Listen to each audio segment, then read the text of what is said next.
Hello, ladies and gentlemen, and welcome to Bud Hertzog Stadium. I'm Jordan Wood, joined by Blake Heisey in the booth tonight to bring you the Lee Summit High School Tigers taking on the Central High School Indians of St. Joseph, Missouri. Real quick, we'll go down to the sidelines, get a quick report from Lauren Holdmeyer, and we'll be right back with you. Thanks, guys, and thank you all for joining us this week for another night of Lee Summit Tiger football. We're expecting an exciting conference matchup tonight against the St. Joe Central Indians. Both teams currently share a 1-2 record. The Tigers are looking to take their second conference win tonight to remain undefeated in the Suburban Red League. Last week, from center back Thomas Smith and running back Jalen Johnson, we saw several pivotal plays, but the Tigers still took a rough 47-6 loss to the now 3-0 Lee Summit West Titans. The St. Joe Central Indians have only been able to muster up 2 touchdowns in 3 weeks, which means Tiger defense may be threatening to quarterback Chris Pierpoint. The Tigers are currently ranked second in their league, so tonight's win is vital to stay ahead in the conference. This is Lauren Holdmeyer reporting for Tiger Broadcast. Back to you in the booth.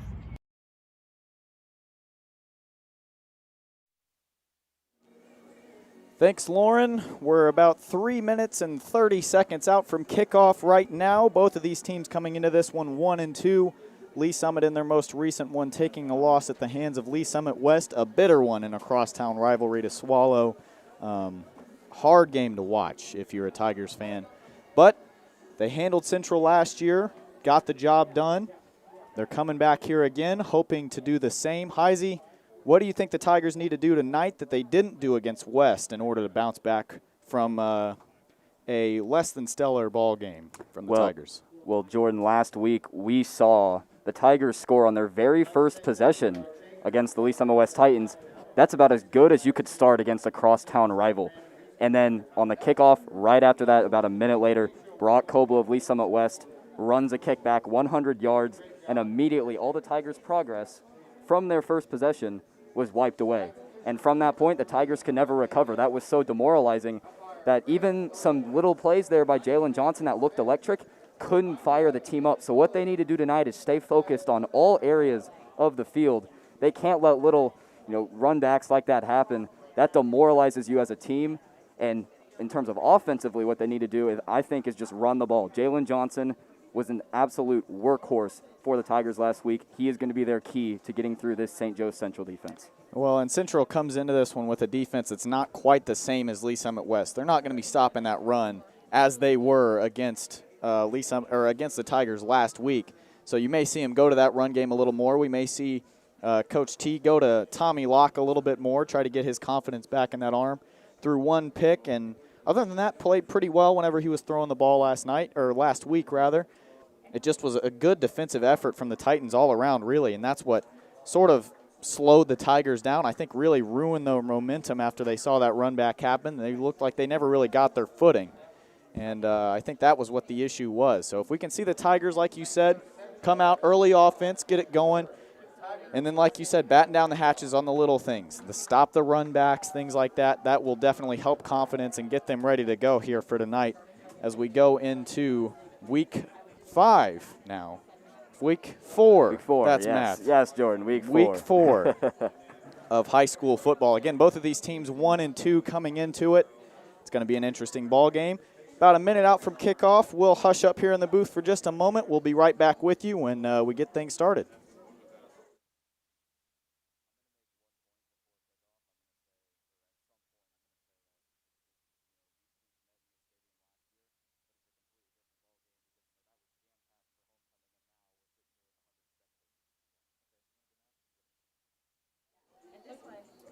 And we're back with you here as we go into this one. Blake, what's going to be the biggest difference from the ball game that we saw last year between the Tigers and the Indians? Well, if you remember, the Tigers and the Indians did show off here at Bud Hertzog Stadium last year as well. It was the homecoming game for the Tigers. The student section was jam-packed. I was in there myself. However, this year, obviously, the world has changed. We're sitting here now with 100 spectators at the complete max. It's a completely different ball game. Neither of these teams are going to be getting any momentum from the crowd pretty much. It's just going to be their parents kind of giving them a woot-woot every once in a while. So it's a completely different game. It's just going to come out and say, who can play better football tonight, and hopefully the Tigers come out on top. I don't mean to be biased, but I do mean to be biased in the same sense. It's very likely here tonight, as you mentioned here, and I slide a sliding glass door. There's not a gassy person in the booth tonight. That's me closing a window. As we go into this one, it's good to mention, as you said, we might be the loudest people in Bud Hertzog Stadium tonight. I mean, we'll be running our yaps here alongside, again, I'm Jordan Wood, joined by Blake Heisey, and we're ready to bring you this football game and hopefully do a good job of it. Looks like the Indians are ready to kick off here. They're going to be getting things over to the Tigers to start tonight off. It's going back in the direction of Nate Morse, who fields it about his own 9. Running it back down the right-hand side of the field. He's got a couple of blockers before finally being brought down at the 28-yard line. So the Tigers with decent field position to get things started here. 11:58 on the clock. We're in the first quarter of Tiger football. And, Jordan, a player we failed to mention in our little pregame, wrap-up, Nate Morse. Absolute, explosive. Exactly. Slippery. I don't know. How do you define this guy? I don't know if I've seen anyone, quicker than him, on a Tiger football field in a long time. And so he's definitely the clear guy that, if you're going to have the passing game, that's who you want to go to. It'll be Tommy Locke starting things off at the quarterback spot tonight. Jalen Johnson joins him in the backfield. Handoff to Johnson to get the Tiger. No, Tommy Locke keeps it himself. I'm fooled more than the St. Joe defense. Locke gets it up to about the 35-yard line, so a good little 5-yard gain for the Tigers to get their feet under him here to start tonight. I was about to say, Jordan, you weren't the only one fooled there by the Tigers' offense. The Indians looked a little lost there. That's not one that you'll see a whole lot from the Tigers. Locke keeping it himself. He doesn't run the ball a whole lot, but he does a decent job when he does so. This time he will hand it off to Johnson, who gets up the middle. He's got a hole. He's going to get across the 50-yard line, and Blake Heisey with an excellent prediction coming into the game, all the way across the 50 and to about the 48-yard line of Indian territory to get things started. And it's a known thing around our school that Jalen Johnson, in the weight room, he puts in a lot of work. And he has been setting a ton of crazy maxes. And it showed right there. The Indians could not bring him down until he got past the 50. Locke and Johnson again in the backfield. 1st and 10 from the Indians' 48-yard line. Landon Shepard in motion. They'll fake a handoff and go his way. Shepard down the left-hand side. Breaks one tackle, keeps moving past the first down marker. There's 3 people trying to bring him down, and he gets it all the way inside the 25 of the Central Indians. Jordan, you call Landon Shepard Mr. Consistent. What was that right there? Landon Shepard dragging St. Joe defenders just down the field. They couldn't bring him down, just like Jalen Johnson. And that was the difference last year in the ball game, was the size of guys like Landon Johnson. We did miss a penalty flag. It looks like a holding call on the Tigers, so that play is just going to be wiped away. Have to march it back up into their side. Last year, the difference in this football game, as I mentioned just a moment ago, seemed to be that the Tigers were just bigger, faster, stronger than the Indians. And already we've seen Jalen Johnson on a big run. He pushed it a few guys up the field with him there. Landon Shepard carries 3 people for about 5 yards and gets some extra yardage. So that'll be a big difference in tonight's ball game versus a lot of teams, that the Tigers will just have clear size. Locke in the backfield. Handoff to Johnson, moving up the middle again and brought down pretty quickly this time. Still able to pick up about 3 or 4 on the play. Tigers were actually fortunate there. It did stay first down because of the amount of yards they gained on that previous play from Landon Shepard. It's going to be 2nd and 5 now, and you wonder what Eric Thomas is going to pull out of his back pocket here. You got Landon Shepard back there. Looks like he's going to take the snap. Shepard here playing the quarterback spot. That's the backup for the Tigers. A little bit of an interesting thing to have your tight end and slot receiver at that quarterback spot, but that's exactly what goes on. Handoff to Hemphill this time, going up the middle, trying to get through that left side before being rustled down by 4 different Indian defenders, so hard to credit a tackle to any of them. Still a decent gain by Hemphill. It'll be 3rd and about 3 for the Tigers. Good first 2 minutes by the Tigers. This is a big 3rd down, though. Momentum could shift for the Indians if they are able to stop the Tigers on this play. There'll be another run. This time Johnson, he's got a hole up the middle. He's carrying more defenders with him and down inside the 20-yard line. In terms of on-field magic, Jalen Johnson reminds me of a running back like Kareem Hunt, a guy who just carries guys, all the way basically to the end zone. A great gain there from Jalen Johnson to set up the Tigers in the red zone. Another run to the left-hand side. The Indians read it well, and they'll stop it at about the line of scrimmage. That's where it's marked dead. That was a good job by the Indians to close all those gaps, not give Jalen Johnson anywhere to run. They've seen early on Johnson is a big weapon for the Tigers, and they have to do anything in their power to contain him. Tommy Locke back in the backfield at the quarterback spot. 2nd and 11. Him and Johnson the only two in the backfield for Lee Summit. Wisner moves in motion to the left-hand side. It'll be a handoff to Johnson up the middle. Never mind. I'm fooled again. Locke to the left-hand side and being rustled down at the line of scrimmage. That is exactly what the Indians, this is exactly what, what they would want. 2, plays in a row. The Tigers can't get many yardage. It's going to be 3rd and 11. And now you come into the play as the Tigers probably going to have to throw the ball on this play. And when you know what the other team's going to do, that obviously makes it a whole lot easier. Locke again giving some instruction to the big boys in the trenches trying to protect him in this ball game. He'll drop back to pass looking to the left-hand side. He had a man over there and either underthrew Nate Morse or overthrew Landon Shepard. So it'll fall out of bounds. It'll be 4th and 11 for Lee Summit. So not quite the start they had against West. They'll look to bring the field goal unit out onto the field for the first time. And, the Indians didn't really start well defensively until this set of downs. And obviously in high school, a field goal like this is no gimme. It'll be Troy Huffman ready to try to redeem himself. Missed the PAT for the Tiger-only touchdown last week. It looks good, and he's going to no, he put it out to the right-hand side, it looked like a little bit. So no points on the board for the Tigers as they start their first drive here tonight. And the Indians will have pretty good, well, I wouldn't say great.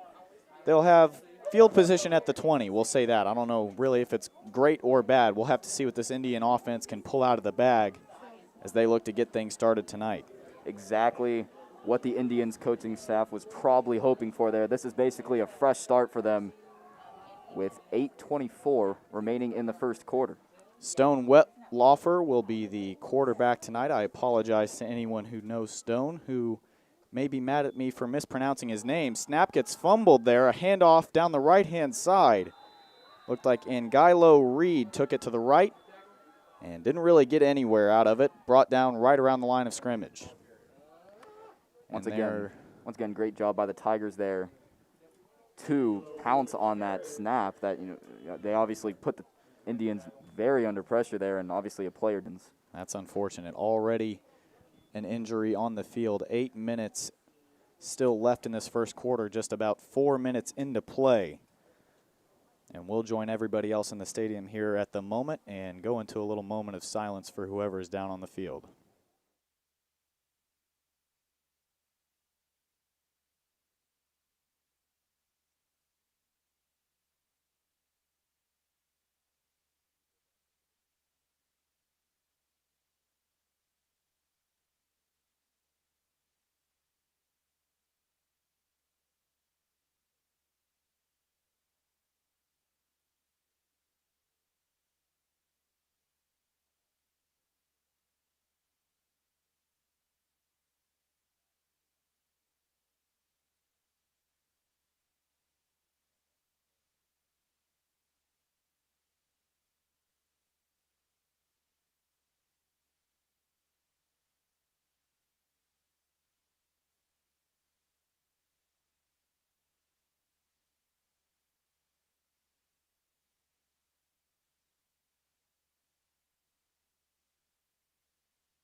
Cottrell Moore was the man who went down injured on that play. It looked like he got up and walked at least to the cart on his own power. I think they will go ahead and cart him off here. I'm not sure what exactly the injury was, but we obviously hope Cottrell recovers from it in his senior year. The offensive lineman for Central. Never a good thing to be injured, especially, you know, being out of sports for so long. Now that we're back into them, it stinks to go down hurt. Yeah, you know, Jordan, these guys need sports. I need sports right now in my life. And so for a lot of these guys, football is their break from what's going on in the world right now. And so once, you know, like you said, hopefully he's okay. You hate to see things like that, especially, you know, in a senior year like that we're having. You know, obviously you hope everything's going all right. And hopefully now we can get back to the game and not see, you know, any of that happen again for the rest of this one. It'll be Stone Wetlaufer once again in the backfield. Still joined by Angilo Reed, who after that bumbled snap there was the man to get it on the first play.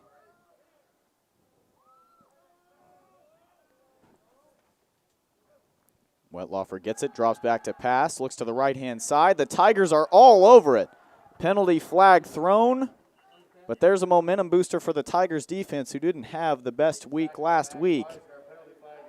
It's Max Wisner who broke free into the backfield. That's a big force, and as I mentioned, the size difference, there's not a whole lot of guys playing football around Missouri with the size of Max Wisner. You said it right, Jordan. Max Wisner's college decision is actually coming up pretty soon as well. You know, he's obviously received many offers already, but he's a big guy, standing right around 6'5", 6'6", played center for the Tigers basketball program since he was a freshman, a starter. Great multi-sport athlete. His final three schools, he's trying to decide between Missouri, Arkansas, and Nebraska. Either way he goes. My fingers crossed are for Mizzou. I'm always a Tiger at heart, no matter where I go. You got me too, Jordan. I obviously hope he goes to Mizzou as well. I'm a Mizzou fan myself. Max, if you watch after, you've got our 2 cents if you want them. Exactly, Jordan. I got you back on that one. Wetlaufer and Reed, once again, the two in the backfield for St. Joe Central, a familiar sight for the Tigers defense. Still just a couple plays in. It'll be 3rd and 20 after the penalty flag thrown on the last one. 7:40 to play. Dropping back is Wetlaufer, rolling out to his left. Pressure from the Tigers. Throws into pressure, and it slips through the hands that time of Armand Akins. And that's one that Akins will want back. That one just got away from him. I think he looked up there after pursuing a receiver and realized the ball is 2 inches from his face and just couldn't get there in time. A little defensive stat early on. The Indians' total yardage, negative 10 yards, Jordan. They actually went backwards, didn't gain a single yard. All they did was go back 10 yards as it's 4th and 20. They're going to be punting out of the end zone with 7:33 remaining in this first quarter. Nate Morris back to return for the Tigers, and this is hoping to be great field position. And there goes a bad snap. It goes back through the end zone. And 2 points for Lee Summit to get things started tonight. Not in the traditional way, but, hey, if you're a Tiger, you'll take points any way you can get them, regardless. Well, I mean, in any sport. So 2 points put on the board. Not sure why we needed fireworks for that one here at Bud Hertzog Stadium, but nevertheless, 2 points for Lee Summit, and they're on the board. You know, we talked, Jordan, about how the Tigers need to do the little things. There's a little thing that Indians just messed up. Free 2 points for the Tigers. I'm sure Eric Thomas will take that any day of the week. Already several bumbled snaps here for St. Joe Central. I mean, that's as unfortunate as it gets to start the night off for St. Joe Central, and 2 points for Lee Summit the easiest way possible. We'll see if they not have the greatest start last time. It'll be Gary Elder kicking off for Central. 7:30 on the clock. A beautiful night here in Lee Summit, Missouri. Just under 70 degrees. Sun is setting. Friday night lights are finally becoming a reality again here at Bud Hertzog Stadium, and I have missed them dearly. I have missed them too, Jordan. It feels great to be back in the booth with you. Kick will go down the center of the field. It's toward Nate Morse, who fields it at about the 25. He's moving up the middle. He's got the speed, but a big hit from his right side. I don't think he ever saw it coming. And I'm not even, God, this is going to be terrible, but Levi Valencia Graham was the one back there for the tackle. I think I did okay on that. Again, sorry if I've mispronounced a name. But Moore still gets the ball forward to about the 45 for the Tigers. So a good little, about 20-yard gain for Nate. And the offense has good field position to start this next drive. Like you said, promising field position. That's a little thing that a lot of people often forget. The Tigers, last drive, they had to go about 70 yards. They started around the 28-yard line. This time, they want to get a touchdown, 7 points. And what we saw, at least in my opinion, from the Tigers on that last drive, if you compare it to West, they had a lot of really good drives where they'd get in some dangerous positions, and then it would just sort of fizzle out. Looked like the spark was gone from the offense. That's what we saw there. So hopefully we can see the Tigers get some juice back in them, get the legs back under them, start standing up a little taller, and start to throw some punches here at the Indians. Not literally, of course. Obviously, we don't want to see that. That's mentioned at the start of every game, that it's an educational experience for all friends and families and everything. But for the Tigers offense, that's what you want, a little explosiveness. How about explosiveness from Jalen Johnson? Met by the Indians defense after a gain of about 2. So he'll get it up to about the 47 for the Tigers. It'll be 2nd and 8 to come. Great job by the linebackers on those plays by the Indians to close those gaps. Once again, Jalen Johnson nowhere to go. Now it's 2nd down, Nate.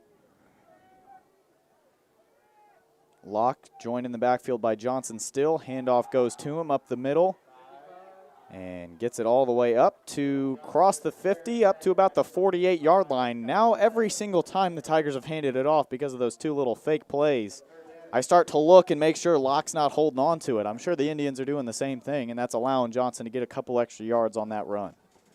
Once again, great yards after contact there by Jalen Johnson, showing his strength. 3rd down and 3. Locke, the lone man in the backfield, looks to his right. How about Nate Morse getting it? Oh, my. Hello. Stops at the 40, sends a defender diving past him, and keeps on moving to about the 31-yard line. I think he lost a shoe in the process. He threw his own shoe off on that juke move. Excellent job by Nate Morse to shake the defender. What a juke.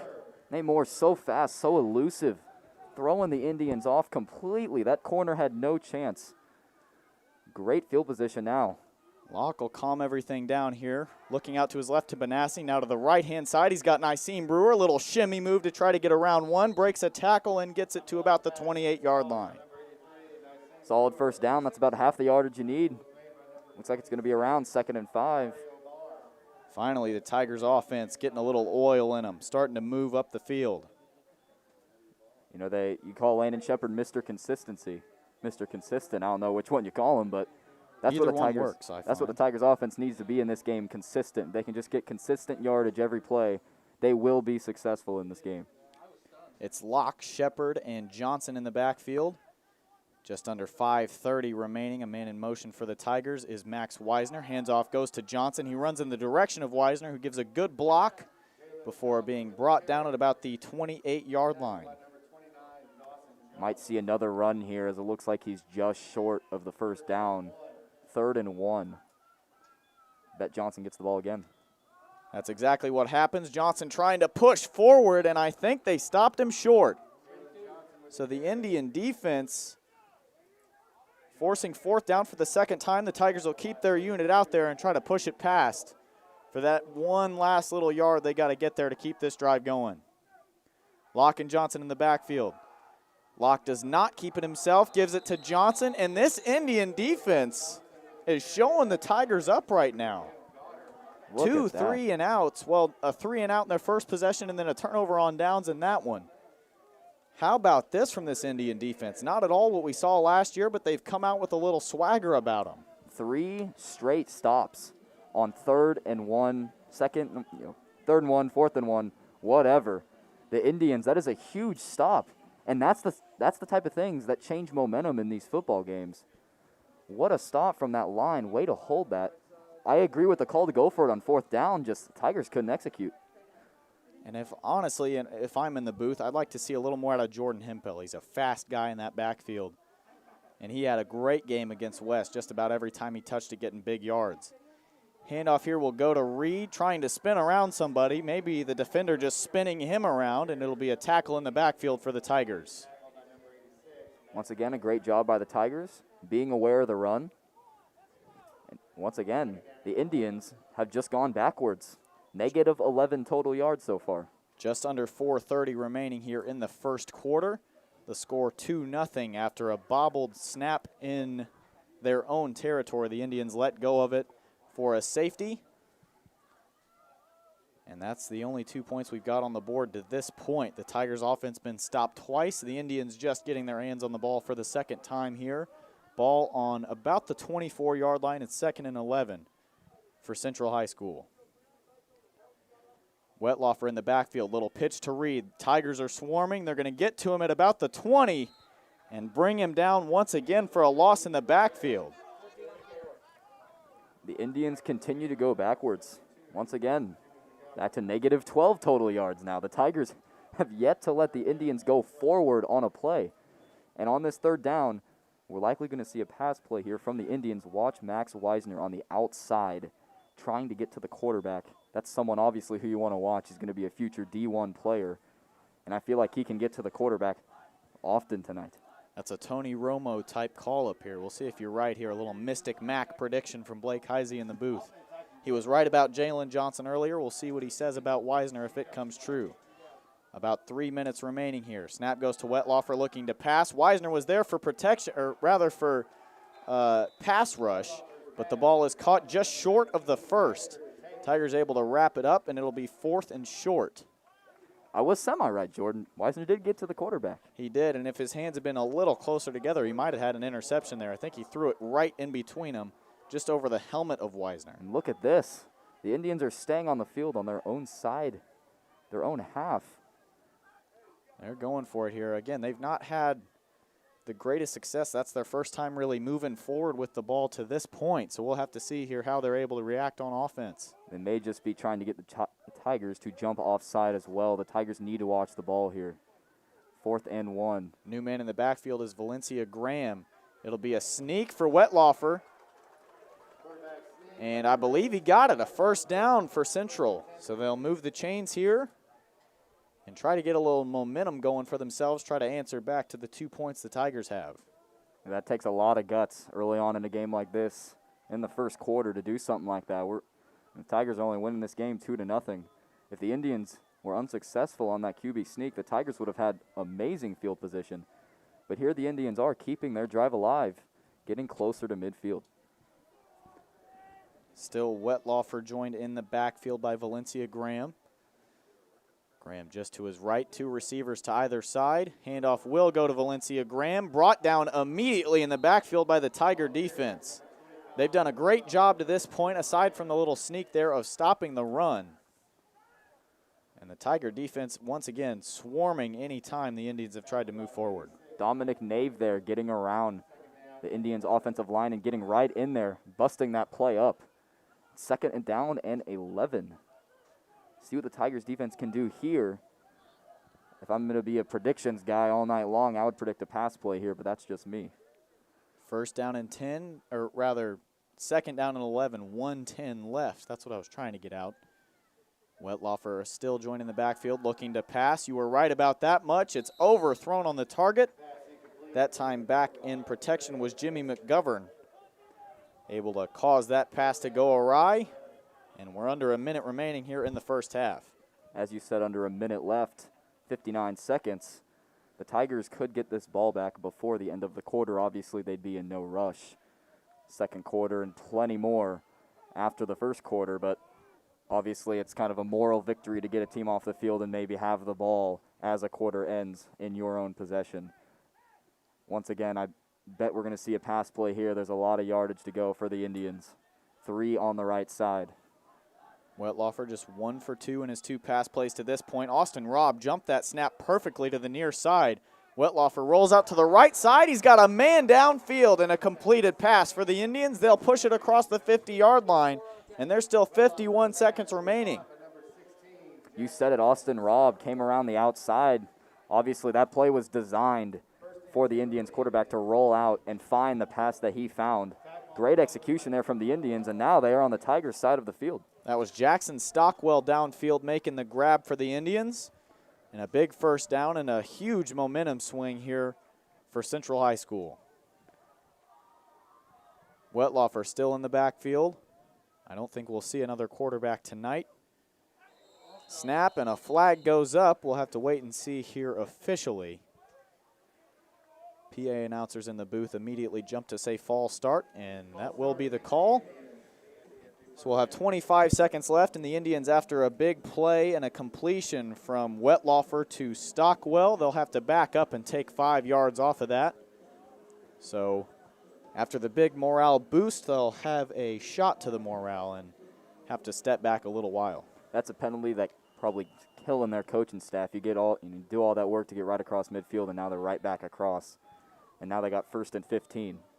Time running down here, just 15 seconds left. They'll get a snap off here before the time runs out. A little screen pass over to the left-hand side. Rob was there if it was completed. The intended target there was Stockwell once again. I may be jumping to conclusions, but I have a feeling Stockwell might be a target receiver for the Indians all night long. I would agree with you, Blake. Couple targets here just in the last few pass attempts for St. Joe Central. Just unable to connect on the last one there after the big completion downfield on the target previously. I think Wetlaufer does like to target him. He's oftentimes rolling out in the flat. Like you said, Austin Robb was there that time, but you never know, a missed tackle, that could lead to some big yardage. It'll be Wetlaufer and Valencia Graham still the pair in the backfield for St. Joe Central. Looking to pass to the left-hand side. He's got a man that he likes. A penalty flag thrown immediately. That will likely go against Akins. That is the right call. That is the right call. He did get there early. He did take away the chance. Target receiver was Trey Eggleston. It will go against the Tigers. And so Akins, who let an interception fall through his hands just a little while ago, is going to be kicking himself for that one. Indians moving their way up the field slowly but surely this drive. And now, 4 seconds left in this quarter. See if they're going to get another playoff. And they'll go ahead and move the chains on that one. About a half an inch in front of the previous first down marker. 1st down and 10 once again for the Indians. This time ball on about the 38 of Lee Summit. Wetlaufer once again joined by Reed in the backfield. It's another pass looking to his left. Finds pressure to the right. Ball comes out. A big scrap. We're going to have to wait and see. See who got this one. Tigers did not pounce on that quick enough. A good job by the Tigers to peanut punch the ball out of there. But it'll fall back into the hands of the Indians here as we go into the second half. We'll take a quick break here, pay a couple bills with a word from our sponsors. We'll see you in just a minute. Gear up at Academy Sports and Outdoors. It's back to school time, and at Academy, your favorite brands are all in play. Like Nike, Adidas, Under Armour, Crocs, Puma, and The North Face. Bring on the fun and get out there. Whether you're playing for the home team or perfecting your game at home, at Academy, we'll bring the fun to you. Buy online and pick up curbside or in-store and get free shipping on orders over $25. Gear up at Academy Sports and Outdoors.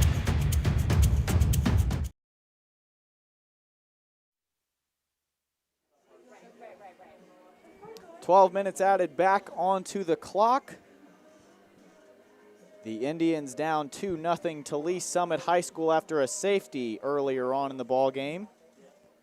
Heisey, what did you see from Lee Summit that resulted in just 2 points as opposed to, well, an explosive Tiger effort last year where they scored 50 points by the first half? What did Lee Summit not do that was there the year prior? Well, last year they broke out for some big plays, and when they didn't, when they were slowly moving the ball up the field, they finished strong. They kept going with it. They remained consistent. Every time the Tigers got near the Indians' end zone in the red zone, the Tigers, their offense would flop. We saw the Indians stop the Tigers on 3 straight possessions, and that can't happen if the Tigers want to build up their score in this game. As Jordan moves the window once again. Once again, Wetlaufer in the backfield. Another new man joining him. Handoff will go up the right-hand side.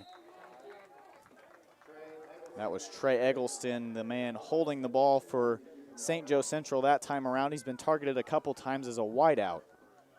Interesting call for a halfback stretch there, or a run, on 2nd and 13, as that makes it 3rd and 8, a gain of 5. The run game really not been there for the Indians all night.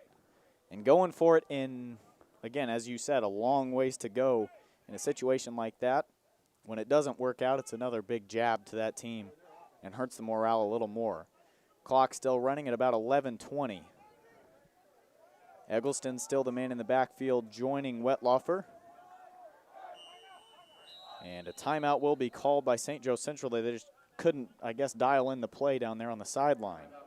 You have to keep in mind, too, Jordan, if 4th and 1 from their own 30 is 4-down territory for the Indians, this is sure 4-down territory. You can kind of consider this a second down sort of sense if this was under normal, football circumstances.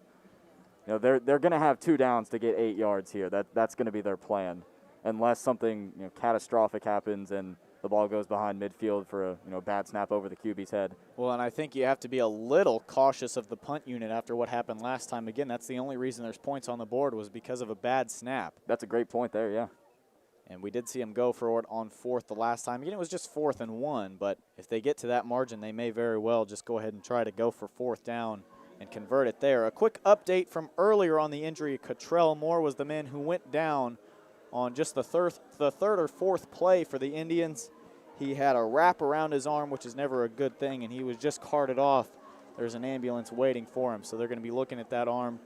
And from Lee Summit Tiger broadcast team, we hope you get better, Cottrell. We hope it's nothing serious and you can get back out there and play some more football for your senior year.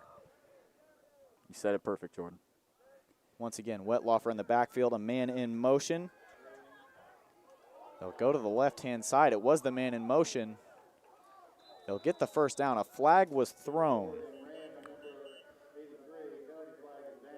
And we don't have a number for number 83, who was the man in motion. So, again, I apologize to anyone who knows number 83, but from this point on, he shall be known as simply number 83 by us in the booth here, because I don't want to make up a name for him when we don't know his name. That, I feel like, would be a little harsh. So that was a good play by number 83 as he started in the slot. We may see number 83 get it a little bit more. Again, there was a penalty flag thrown, so he was helped out a little bit. It was a hold against the Indians.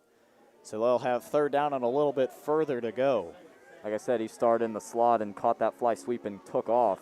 But as soon as, he got past the line of scrimmage and had some open field, there was a very impressive flag throw from the back judge. Man, that flag came flying from about 20 yards away. And he spotted it pretty well. It was a good throw. You're not wrong. Yeah.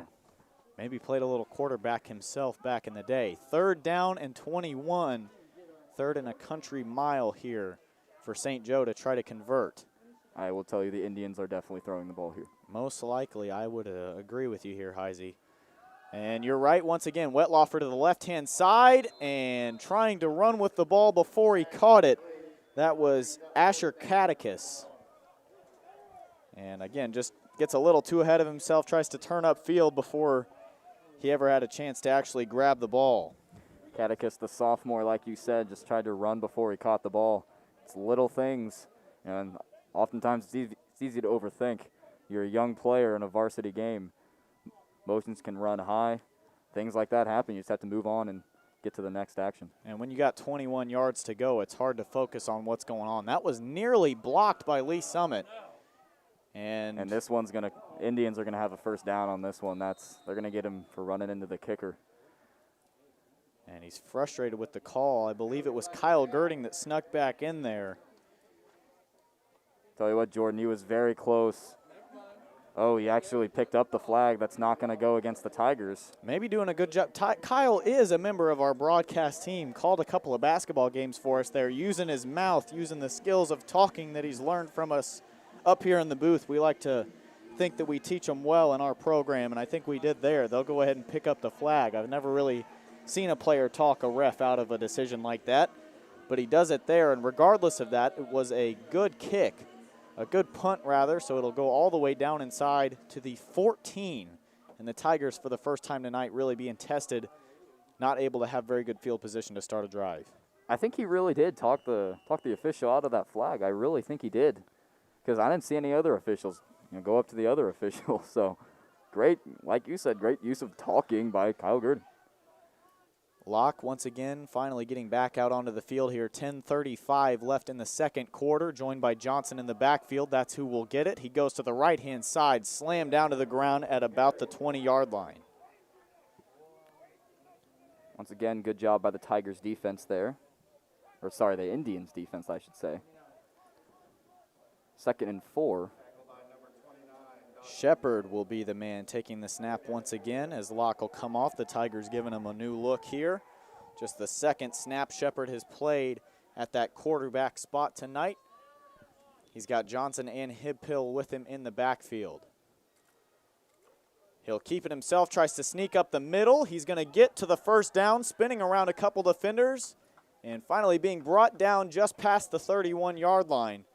Blake, if the Tigers are going to score some touchdowns, what do we need to see? Do we need to see more runs? Do we need to see a certain player more involved? Do we need to see them passing it? What's got to go on for Lee Summit here to get their feet back under them and put some more offensive points on the board? I think we need to see a certain player more involved, and that player is Landon Shepard, Mr. Consistent, as you said. Very big weapon for the Tigers offense. I think they need to implement him a little more. Handoff this time goes to Hemphill going down the left-hand side, and there's the St. Joe Central defense all around him in the backfield. Swamped him at about the 21-yard line, and that's where the Tigers will take the next snap. Just over 9 minutes remaining.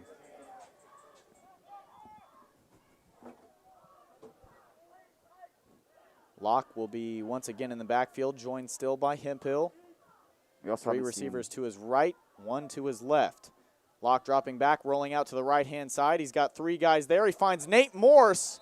Looked like he kept it in bounds, and Nate Morse moves the ball up forward for the Tigers. Unfortunately, there was 16 yards to gain there. Morse will get about 13 of them, so the Tigers here with a 3rd and 3 to try to get it past the chains. I was going to try to add a quick note there before that play happened. We hadn't seen a lot of Tommy Locke's throwing early on in this game, but there you go, finding Nate Morse. Once again, Locke dropping back to pass, going to the right-hand side. Looks like Nicene Brewer with it. He's got space down the right-hand side, spinning around 1 and getting all the way past the 50. And I think the ball popped out. We'll have to wait and see here what the officials will say.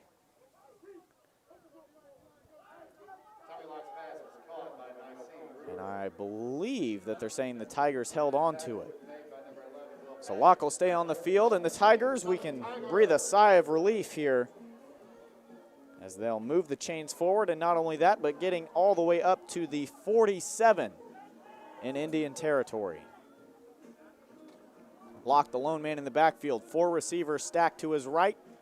On the near side, he's got 1.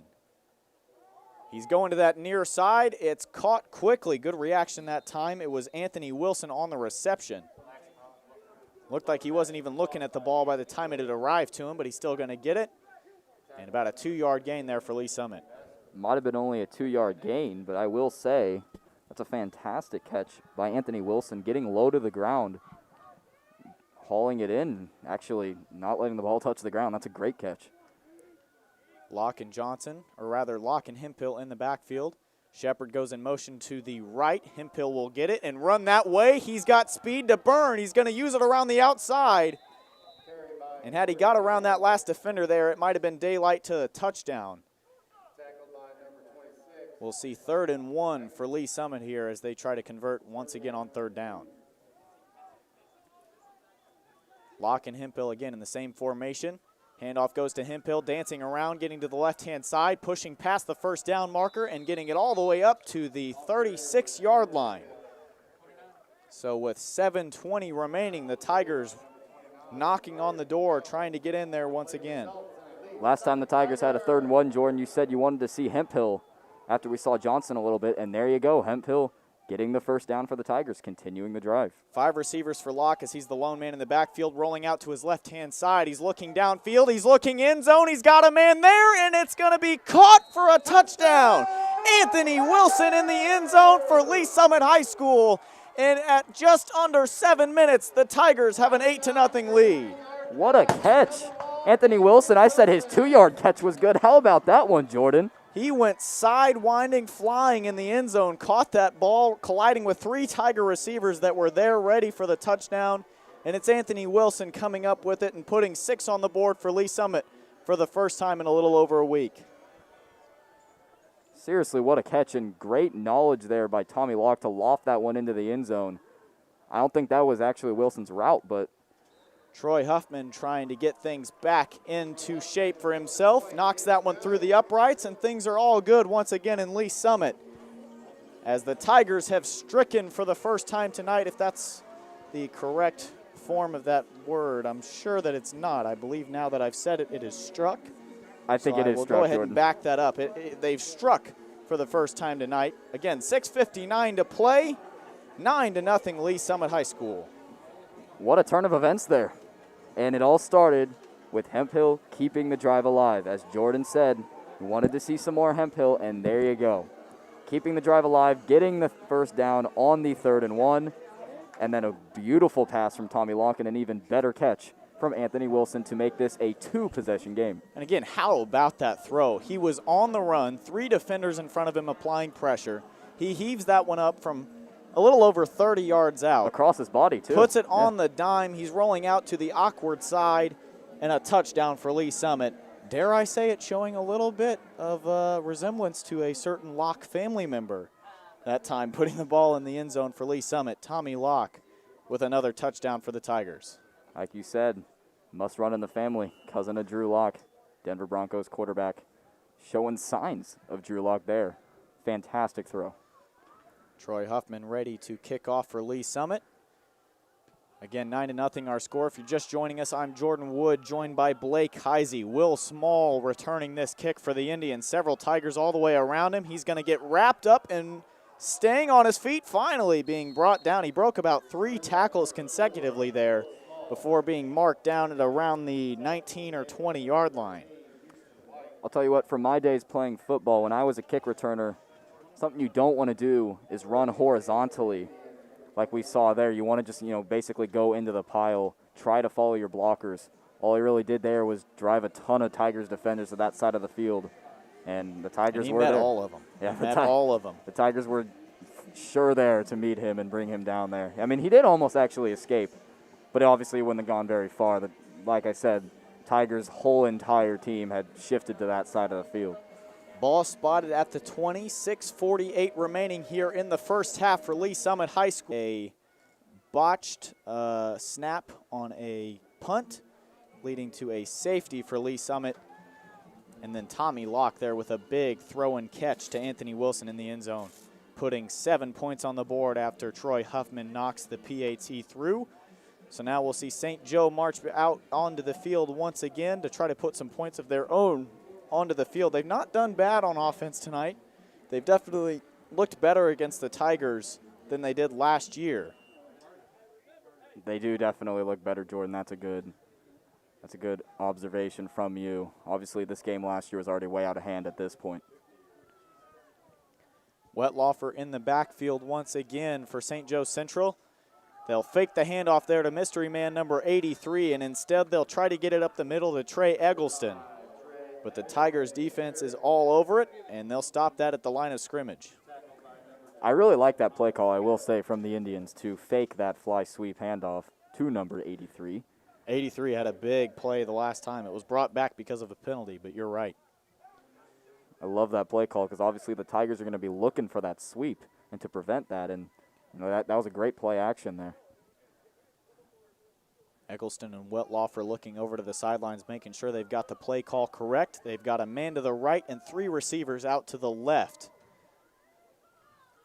Just over 6 minutes remaining here in the first half. Wetlaufer looking to the left-hand side, throws the pass a little short. It's caught, and oh my goodness, the hit from the Tigers on that one. The Tiger defense is waking up, and another big hit that time for Lee Summit. Talk about a big hit there. He just drove him right into the ground. That's exactly how they teach you to tackle. He grabbed him one-on-one and threw him back a couple of yards there. Forward progress lets him stay at about the line of scrimmage. But a big hit from Lee Summit and another little energy boost for him there early on. It's a play that fires the whole team up on the sideline there. It's exactly what you want to see with 5 minutes left in the first half. 3rd down and 10. Wetlaw for Eggleston, the 2 in the backfield, looking to pass to the left-hand side. Great pressure from the Tigers. 2 of them back there making a hit in the backfield. It looked like Jimmy McGovern and Brooks Ratliff back there with the pressure in the backfield, and we'll see 4th down and 10. Here we go. Once again, the Indians have to punt it away. Let's see if the Indians punt unit can get away a successful punt here. But the problem for them is that if they do, look who's back there for the Tigers. Nate Morse. Speedy, elusive. He had a couple of decent returns against Lee Summit West, so we'll see him here try to pick up another good one for the Tigers against St. Joe Central. The punt's away. All things look good to this point. Morse has to back up. He's going to pick it up at the 45, backtracking, moving around to the right-hand side. His shoe falls off. He moves to the right once again. Another man trying to bring him down, and he got that all the way to the 50. His shoe currently sitting behind him at the 34-yard line, and that just shows the explosiveness of Nate Morse. 1 cleat on, 1 cleat off, and pushing the ball up for some extra yards. A flag was thrown on the play, but regardless, you got to love to see that. That's not something that everyone can do. Yeah, and that flag was a face mask, I believe, on the Indians, so even better field position for the Tigers. But Nate Morse, like you said, most players – if they lose a cleat, you're out here. Football players get stepped on all the time. A lot of players might go down there. Nate Morse still chucked into that pile head on. And he ran and bounced off of a couple of guys. I mean, that's just, you love to see that for the Tigers. 83 for the Indians is Wills Johnson. Okay. So, Blake, you were right. A face mask call against the Indians. 46-yard line. The Tigers will start their drive here. Tommy Locke and Jalen Johnson, the familiar duo in the backfield for Lee Summit, will get things going with another Tiger drive.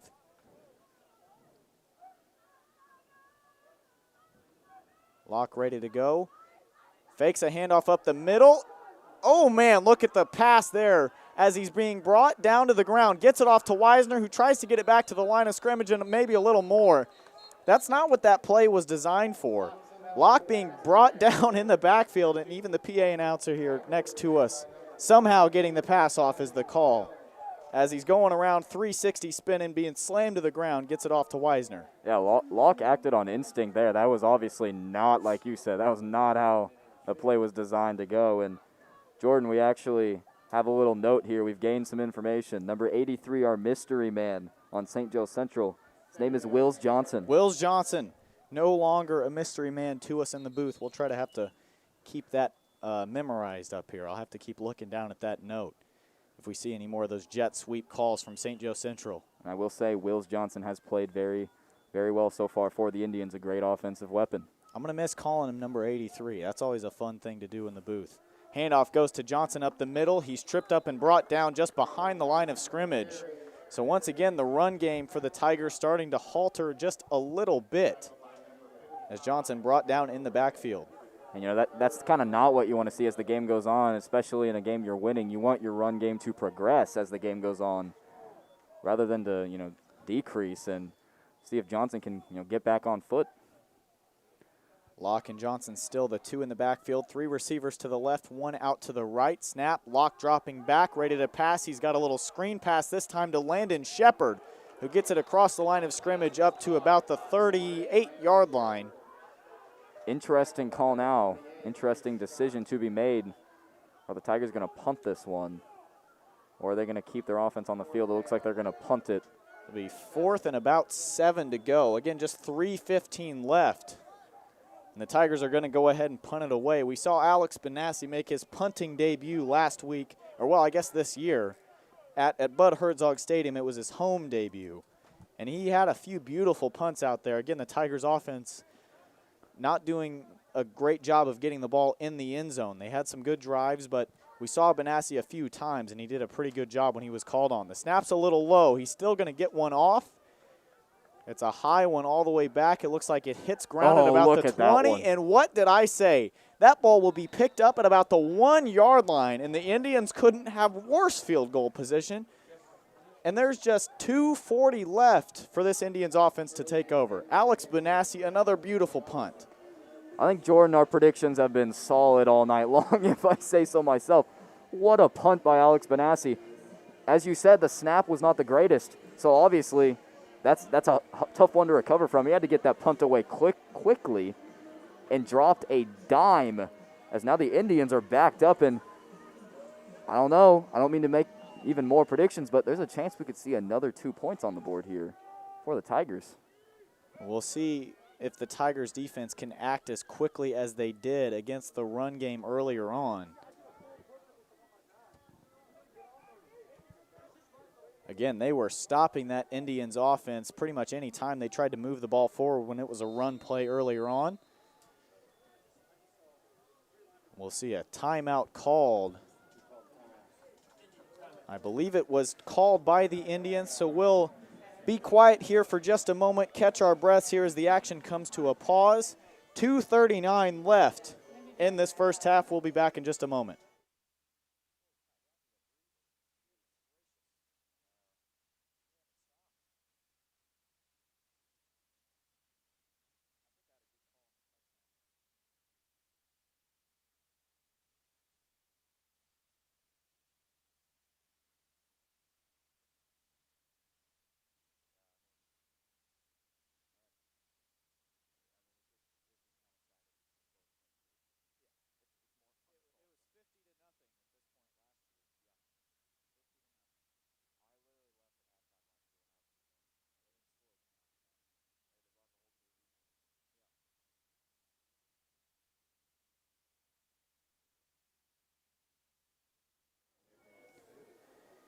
And we're back with you here in the booth. 2:39 on the clock. The Indians will take over at what is called the, I'm having trouble seeing it here. They're marking it at the 1. That's where Benassi's punt went to.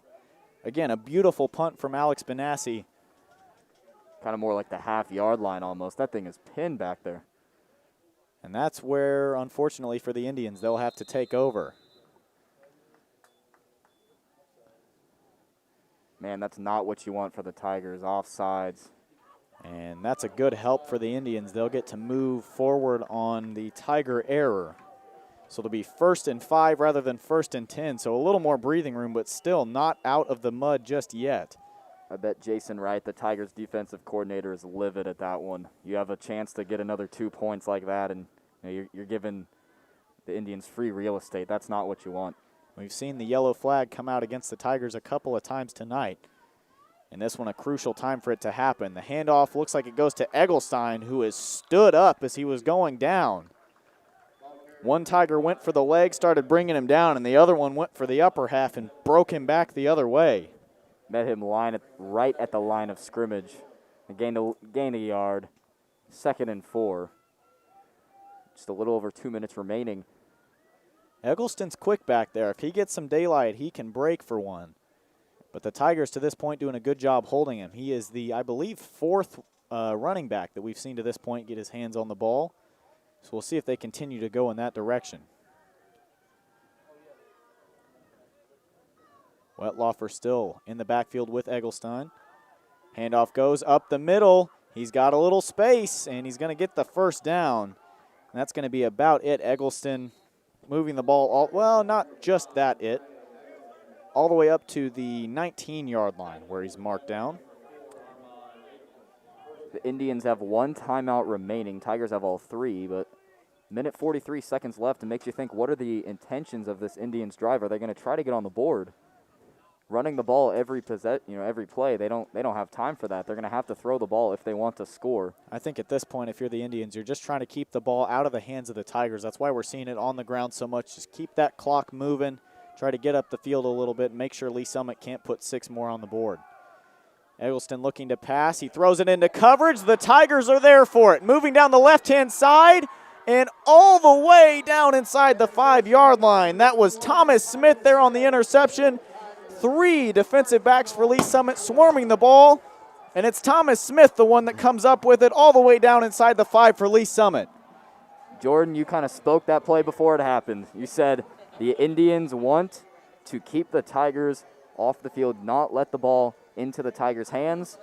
Miscommunication there, or maybe it was a bad throw. We don't know. But all we know is now the Tigers have a chance not to get just 3, but another full 7 right here and go up even more before halftime. The Indians do get the ball to start the second half. So the Tigers taking over at about the 3-yard line. Tommy Locke and Johnson in the backfield. Morse out to the left. Handoff goes to Johnson up the middle. He's not going to get it. He's pushed backwards and falls back over his side. I'll tell you what, if the Indians need a stop, it's right now. If they can keep the Tigers out of the end zone before halftime, that is a huge moral victory, and they can carry that momentum into the second half. They did stop Johnson on 3 straight runs earlier in the game. See if they can do it now. 4 receivers here for Lee Summit. They're all out wide. Maybe looking to pass here as Locke stands back, ready to throw. Everyone's there for him. It looked like a screen pass. It goes to Nate Morse trying to slip around the outside, and he's brought down right around the line of scrimmage. I don't think that's who the pass was designed for, but Morse swung around and caught it. And he's brought down just behind the 5. Backed up to the 6 is Lee Summit now, so they've lost about 3 yards. And a timeout will be called by Lee Summit. Once again, great defensive play there by the Indians, coming up big when they need to come big. And, now Tigers are on, I believe, they're back around the 8. Maybe a little closer, but Locke was kind of running for his life there, and like you said, found Morse, I think, unintentionally.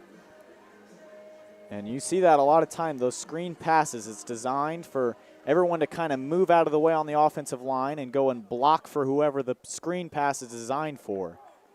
And they moved out of the way, and the Indians shot through that gap quick, recognizing the play very well.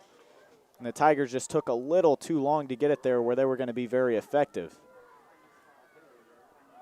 And it will be marked right around the 6-yard line for Lee Summit. We've got 26 seconds remaining, still 3rd down. Locke joined by Johnson in the backfield, not in any position to run it. He's rolling out to his right-hand side. He's got Landon Shepard. He's going to look over to Nate Morse, and he slings it just far left of Morse. So it'll be 4th and goal for the Tigers, and Troy Huffman will have to come back out onto the field once again. So overall, the Tigers lost 3 yards there on that possession. Started at the 3, ended up at the 6. This is going to be a big field goal here from Troy Huffman. Can he put the Tigers up 12-0 going into halftime?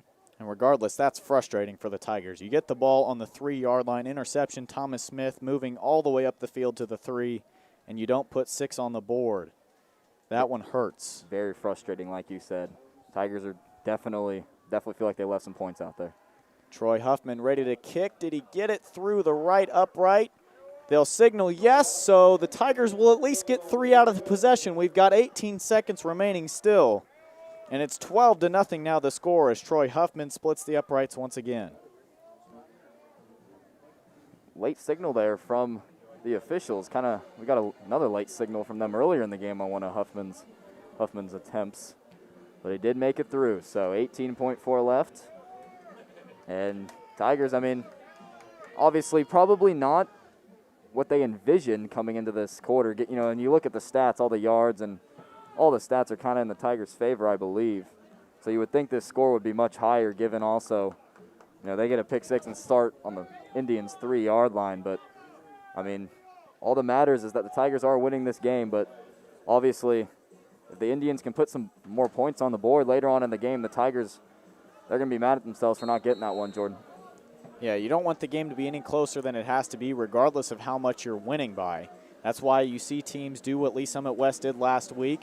Again, crosstown rivalry game, a little more to it.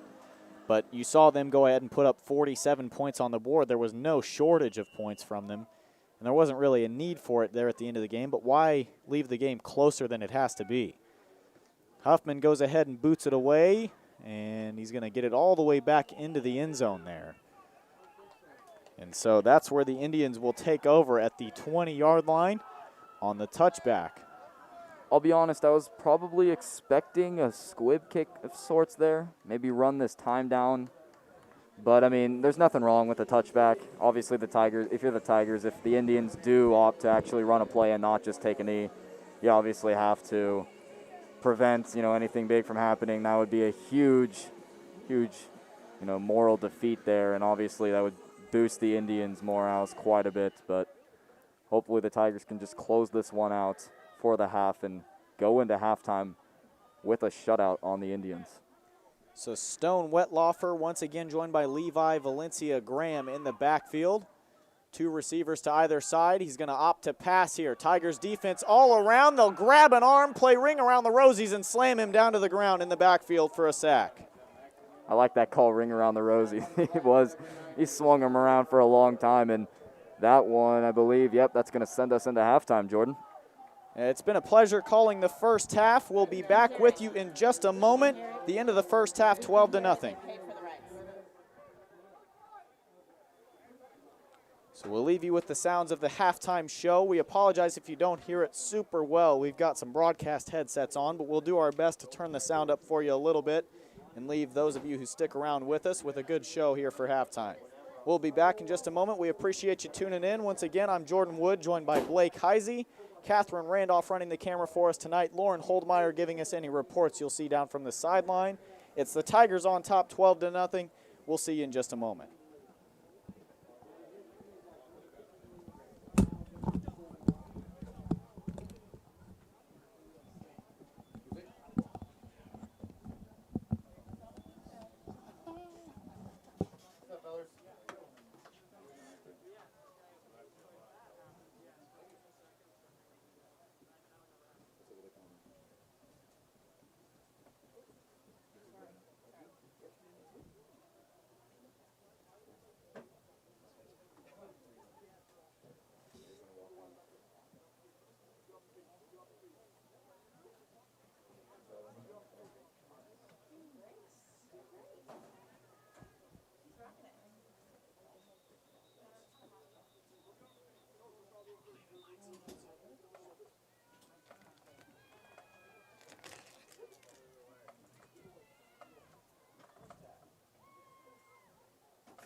Drum majors, is the band ready to take the field in performance?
All right, ladies and gentlemen, we're back here at Bud Hertzog Stadium. We're happy to have you with us. I'm joined, as always, by my good buddy Balake Heisey, as he's known around the studio. We've got about a minute and 40 seconds. Let's check in with Lauren Holdemeyer before we resume action. Lauren, what do you got for us? Thanks, guys. We've seen incredible defensive plays from both teams so far tonight, but the Tigers have been in possession of the ball for the majority of the game. After talking to receiver Nate Morse, we found out the Tigers believe they have been moving the ball down the field well, and defensive lineman Max Weisner says their defense has been strong. However, the Tigers are looking to complete more passes, resulting in additional touchdowns into the second half. It's still a close game with the Tigers up 12-0, so we're excited to see what both teams have to bring to the table throughout the rest of the game tonight. This is Lauren Holdmeyer reporting for Tiger Broadcast. Back to you in the booth. All right, thanks, Lauren. Once again, we're back here. I'm Jordan Wood, joined by Blake Heisey. 45 seconds before we resume action. Before we do so, we're going to take a quick break. Hear a couple words from our sponsors. We'll be back with you in just a moment. High school sports fans, Trent Green here, and when I want the latest scores and news, there's only one place I go, 810varsity.com. Live scores, features, brackets, and even watch games live on the laptop, phone, or mobile device. Watch the Lee Summit, Blue Springs, and Park Hill schools, Blue Valleys, Olathes, Rockhurst, Miege, Lansing. The list goes on and on into Missouri and Kansas. And playoff broadcasts too, plus top 25, awards, and more. Check it out now, Kansas City's home for high school sports, 810varsity.com. No matter what your goals are, competing at the next level, participating in a local 5K, or leading your team to state, the Sports Medicine Center at Children's Mercy is here to provide comprehensive 360-degree care for student athletes. Performance training, injury prevention, rehab services, nutrition, mental wellness, surgery, and more.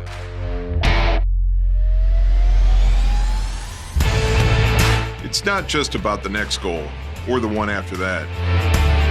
It's about supporting a lifetime of sport and helping every student athlete play healthy.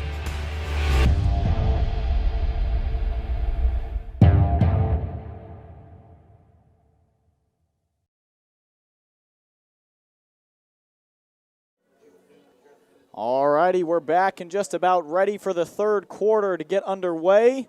We hope you've enjoyed our coverage to this point. We apologize for the quick little break in ads there. Again, just over 2 minutes before we resume, I'm Jordan Wood, joined by Blake Heisey, Lauren Holdmeyer, our sideline reporter down on the sidelines, and Catherine Randolph handling the cameras for us tonight. Again, we've hoped that it's been smooth sailing on our ends to you guys so far. 12-0 our score, a bit of a strange score line, at least to how we got there. The play started off tonight with 2 points put on the board, a safety for the Tigers after a mishandled snap on a punt attempt for St. Joe Central. And then it was the Tigers able to march down the field. A long touchdown pass from Tommy Locke put the Tigers to 9 points caught by, we believe, Anthony Wilson in the end zone. There was 3 Tiger receivers there. We think Anthony came down with it. And then after that, Troy Huffman with a field goal splitting the uprights from about 25 yards out. And that's how we've arrived to this scoreline. Blake, what have you seen so far from the Tigers that have allowed them to separate themselves from the competition so far?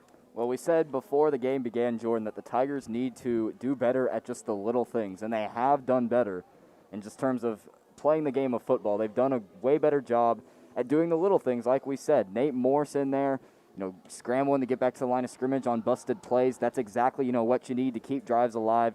3rd and 1. They failed to convert a 3rd and 1 on the Indian side of the field early in the half, but later in the half, they succeeded. That's exactly what you need to do. You need to, obviously put the past behind you in terms of, football in this case and move forward, and that's exactly what the Tigers did, specifically on that 3rd and 1. I really like that for the Tigers, and it led to a score that would have never happened if they did not convert that 3rd and 1. On the other hand, I will say I'm impressed with the Indians' defense holding the Tigers. This game really could be more than 12-0 right now. That's a known thing. Everyone in this stadium knows it. And you can't go without mentioning the Tigers defense to this point as well. Thomas Smith towards the end of the half there, picking himself an interception, running it all the way back to the 3-yard line. That's how we got to the Troy Huffman field goal, rather. And again, the Tigers defense been on it as well all night long. But again, big credit to the Indian side of things as they find themselves down in this ball game, but it's not necessarily due to just horrible play. They've just had a couple mishaps here and there, and again, it's hard to get away from a 40-yard touchdown pass coming from Tommy Locke. That's hard to avoid. But we're just about set and ready to go here in the booth. Troy Huffman ready to kick it off. 12 minutes back on the clock. Second half of Tiger football getting ready to get underway here in week 4. And Justin Bieber sings intentions for us as we go into kickoff. That's fantastic, Blake. I know that's your favorite song. You sing it constantly all the time, so I apologize if that's stuck in your head now at this point in the night. Troy Huffman ready, kicks it off. Indians ready for a return here. They'll come up the left side of the field, and there's 2 Tigers ready to go right as the half starts. A big hit from Lee Summit. Will Small there on the return, and he got maybe 4 steps off before 2 Tigers were there to greet him. Austin Robb said, "Hello, welcome to the second half, St. Joe." What a play there by Austin Robb. And the Indians starting with not favorable field position on the 17-yard line. Not the first time tonight we've seen Robb with a big hit or getting back there and giving the Tigers some energy. That's a great job by the man affectionately known by a couple of his buddies as Tina. He's gotten a lot bigger going into his senior year, and it's allowing for a couple of big hits just like that one. Just about 10 seconds left on the play clock here. The Indians got to figure out what they're doing. Ready to start the half. Again, Stone Wetlaufer, the quarterback all night long for the Indians, hands it up. Run up the left-hand side. The Tigers are there, and they're there in the backfield. Marked back behind the 20, or back behind the 15 there as Eggleston brought down before he can go anywhere. Great play by Jimmy McGovern and the whole Tigers defensive line to shift over. Also, the linebacker filled that final outside gap and kept the Indians in the backfield for a loss of 3. Great start to this half so far for the Tigers. So after that one, Valencia Graham will replace Eggleston once again in the backfield. The Indians here with 4 men in the backfield. Handoff goes to Valencia Graham up the left-hand side, and once again, the Tigers all over it, stopping it and stuffing it right at the line of scrimmage.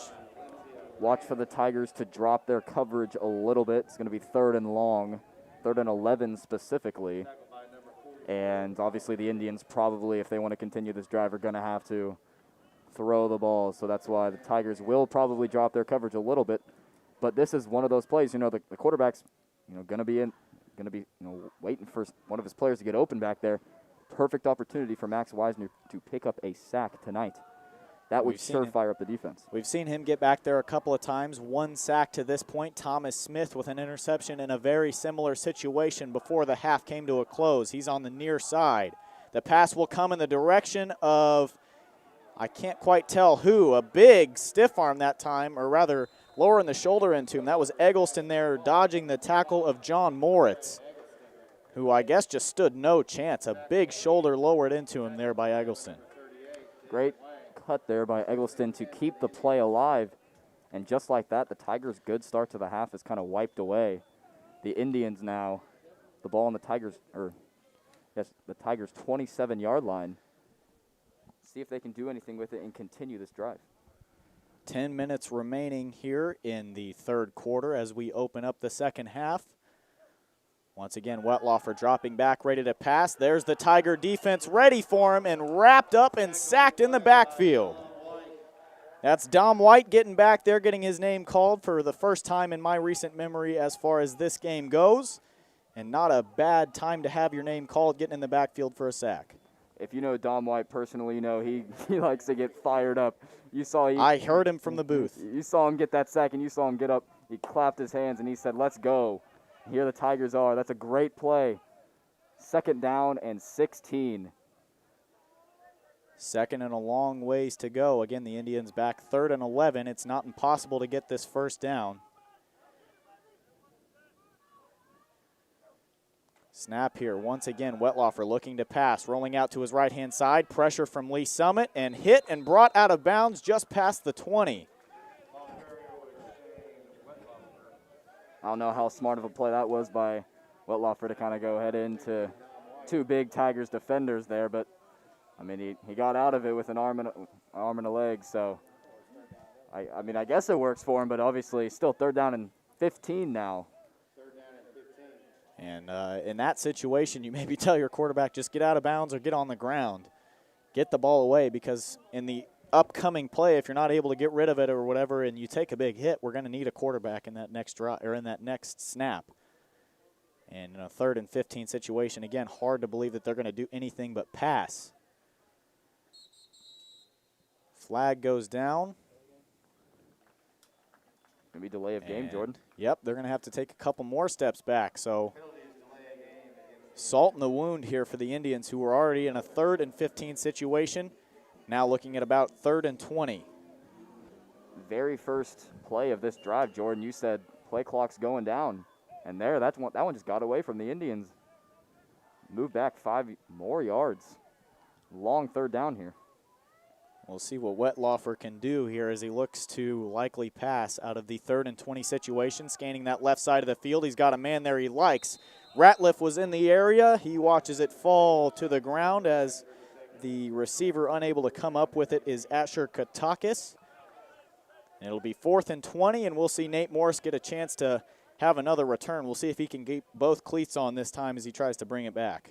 I was about to say, Jordan, is he going to keep both of his cleats on in this one? We've seen one of them come off twice tonight. He kept on running the second time.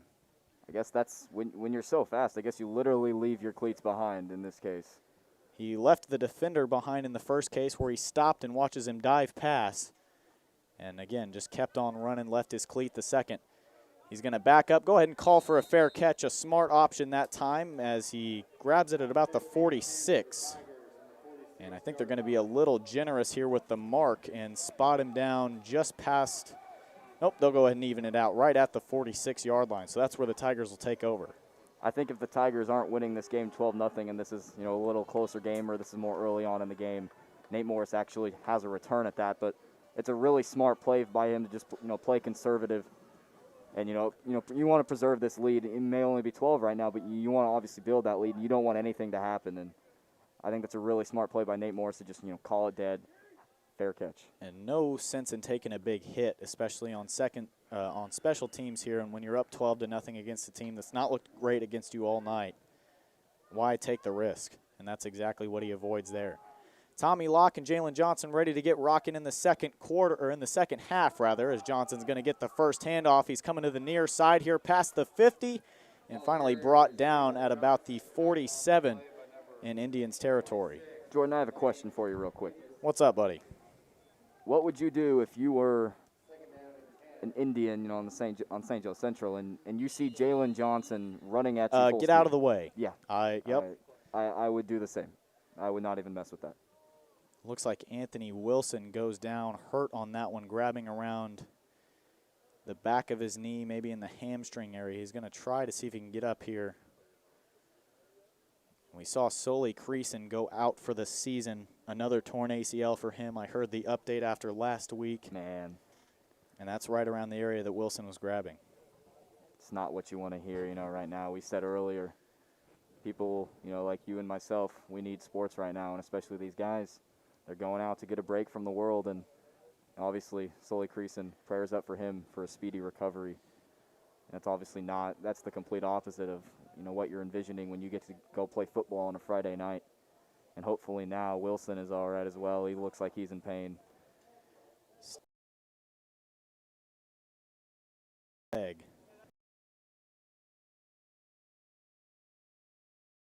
Everybody else in silence for the second time. We'll see you in just a moment.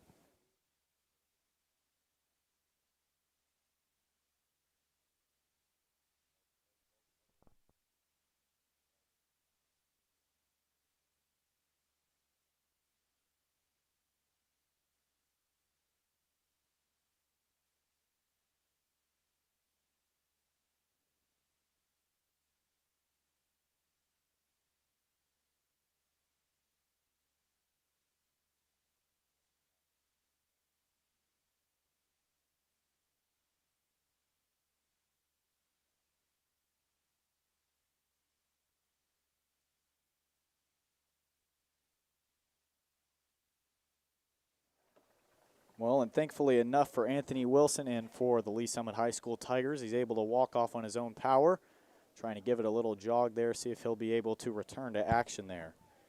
Again, grimacing in pain when he originally goes down, and you never want to see that regardless of which side it happens on. So Wilson will get over to the sideline, likely take a little breather here, try to get that leg worked on. We'll see the Tigers resume play here, 2nd and 3 for the Tiger offense. You know, obviously we had a break in the action there, but we remember before the break, Jalen Johnson, the workhorse running back, 7 yards for the Tigers. 2nd and 3 on the Indians' 47-yard line. Can they take advantage? Once again, Locke and Johnson in the backfield. Shepard goes in motion to the right-hand side. Locke fakes a throw to the right while handing off to Johnson, who's going to break a tackle. Moving all the way up, we'll see, I think he was just short that time of the first down. So it'll be 3rd and about a yard for Lee Summit. Might be even shorter than that. Might be about like an inch. See what the Tigers pull out here. Just 2 receivers available, so they'll hand it off to Johnson, who I think maybe didn't really even get the call properly. It looked like him and Locke were on different pages. It doesn't matter. He's going to bust through the middle. You talk about the workhorse mentality, speed, strength of Jalen Johnson. A first down for Lee Summit. Exactly. That's why Jalen Johnson, you know, stayed in the game there. That's why they went to him. The strong running back. That's who you go to. That's a huge weapon to have, such a strong running back like Jalen Johnson on those 3rd and shorts. He almost acts as a fullback in those scenarios, able to just bully his way through the line. Locke will hand it off to Johnson once again. A steady diet of that for the Indians here to start the second half. He's going to keep those legs churning and pick up about 5 for the Tigers there. We might have another Mr. Consistent. Might be Jalen Johnson, Jordan. The run game a little harder to earn that title, but Johnson definitely right. He's inching himself closer and closer to getting there. What really separates Johnson, though, is his yards after contact. He just keeps going despite defenders all over him. Locke ready for it again, looking to pass for the first time in the half. He's got a man way downfield. It's Nate Morse, and it's just overthrown out of bounds. Just a little more narrow of a pass there was needed from Tommy Locke. Could have been 6 points potentially. A little too much gun there from the gunslinger, and throws his target just a little too strong for Nate Morris, who oftentimes I compared last year to Tyreek Hill, just his ability to all of a sudden he's downfield wide open. And that's what the Tigers have had in him for the last couple of years. Fakes a handoff to Johnson, rolls out to his right, now coming back towards us, pressure all over the place. He's going to heave one up across his body to Landon Shepard, and it's nearly picked off. A penalty flag thrown. We'll have to wait and see who it's towards. Shepard, had that pass gotten there, would have had space to go for it. As that play progressed, Shepard began to, sink a little deeper. And, Locke, obviously can't really throw it when he's getting, chased and he's running for his life. But, obviously those line up a little different, those timings. That could have been a big game for the Tigers, but regardless, we got a pass interference. And not only that, but a big first down for the Tigers as they're going to march all the way up the field. There was 2 defenders back for it. It looked for a second like it might get intercepted, and worst case scenario for the Indians, the Tigers are going to get free yards here, and they're going to march up the field even further. 6:29 remaining in the third. Again, 12-0 our score. Jordan Wood joined by Blake Heisey, Lauren Holdmeyer, our sideline reporter, and Catherine Randolph running the camera for us tonight in the booth. We appreciate you all tuning in. We hope you enjoy the rest of the game as we intend to bring you the rest of it, barring any sort of technical difficulty or anything. Hopefully you don't speak that into light, Jordan. You've spoken some other things into light. We've seen it a couple of times. Technical difficulties not something you can really account for or predict, and hopefully I don't predict one. As head coach for the Indians, going to have a little talk with the refs here. Not a whole lot they can do, not a way to look back at it, so I don't know how they're going to try to argue for that call. It's hard to overturn it whenever you can't go back and look at it. Your instant replay in high school, might be going and clicking on our live stream, maybe. Exactly. That's what I was going to say, Jordan. Beat you to the punch, Blake. One step ahead of me. You'll get there. You'll get there. I'm a senior. I've got a year on you. Locke and Johnson ready to take back control here, just inside the 15-yard line in Indian territory, inside the red zone. How about that? Very quickly into the backfield. It was Russell Powell back there tripping him up as soon as he touched it. And Johnson, for the first time here in the second half, is going to lose yards. Great job by the Indians D-line, just getting in there and breaking up that play before it even began. Loss of 2. Tigers back to the Indians' 25-yard line. Locke ready for the snap here. He's got 3 receivers available. He's going to go over the middle to Max Wisner, who's going to dance his way into the end zone. 6 more points on the Tigers. Max Wisner busting in there and adding points on the board. We've seen Landon Shepard more involved in the passing game than Max Wisner this year, but that was a great call to go to Wisner there. 25-yard touchdown for the future Division I athlete. We've seen a few of them pop out of this Lee Summit High School football program the last couple of years. Max Wisner soon to join that long list. As Huffman tries to split the uprights once again tonight, back on track is Huffman as he puts that one through. And that'll put the Tigers back up to 19 now with 5:49 remaining in the third. We hear the cannon fire. That's what you like to hear at Bud Hertzog Stadium. Not a whole lot of that last week, that's for sure. It's good to have it back. You said it right, Jordan. Last week, obviously, Tigers struggled a little bit offensively, but this one, they've obviously fared better off. 19 points through 2.5 quarters. We're just over halfway through this third quarter. And the Tigers, this one's got to feel good to finally come back, and if they can continue the way that things are moving now, get a win or get a W in the win column and likely improve here to 2-2 again if they can keep their steady pace that they're at right now. Both of these teams coming into it 1-2. The Tigers falling in both games in their crosstown rivalries this year against Lee Summit West and Lee Summit North. I believe Lauren, our sideline reporter earlier, said St. Joe had only scored 2 touchdowns through 3 games so far this season. They're obviously struggling here. Well, and again, that goes back to their defense, able to still get a win up there, up with just 2 touchdowns. 1-2 is not a bad record with that statistic. Great defense. So Huffman ready to put one back there. And now returning is Will Small once again, trying to cut it back to the middle of the field. He's got space. He might just break away. Huffman, the last man back, ready to make a hit, and Troy Huffman with a big wrap-up tackle to save the Tiger defense here from not even getting a step out onto the field. That'll go all the way up to the 35. And the Indians finally with something to cheer about as Will Small breaks away with a big one. How often do you see a kicker make a tackle like that? Troy Huffman, take a bow. You just saved 6 points. The Tigers needed Troy to come up big there. Obviously, not the ideal thing to let another kick return almost happen, considering what happened last week in the very first play the Titans had the ball last week.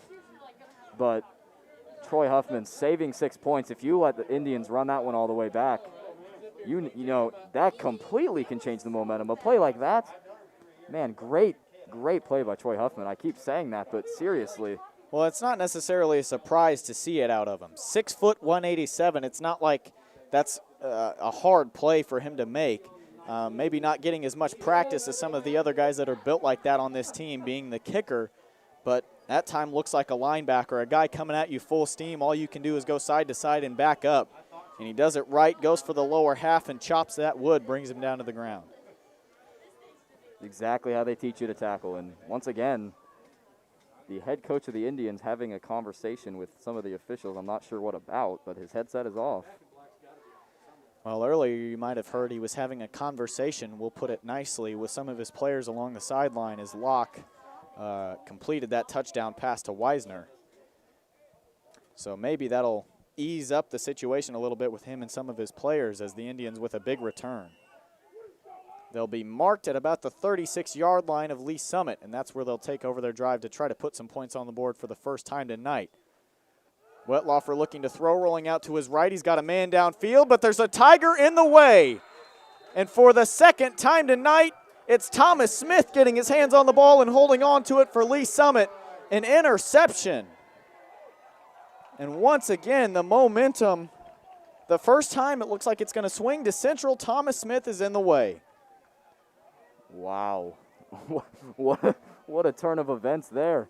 You go from the Tigers almost giving up a kick return touchdown and this lead being chopped away at, but Thomas Smith coming up big there for the Tigers, getting his feet in bounds, and the Tigers are going to take over once again. I mean, he looked like the receiver there. That was a fantastic read by Smith to get in the way of that one. He was there before the receiver was arriving to it, gets himself in good position, rises up for it, and again, like you said, keeping 2 feet in bounds even though he doesn't need them at this level. And the Tigers once again have possession. Yeah, he saw it all the way. He read the quarterback's eyes and made the catch.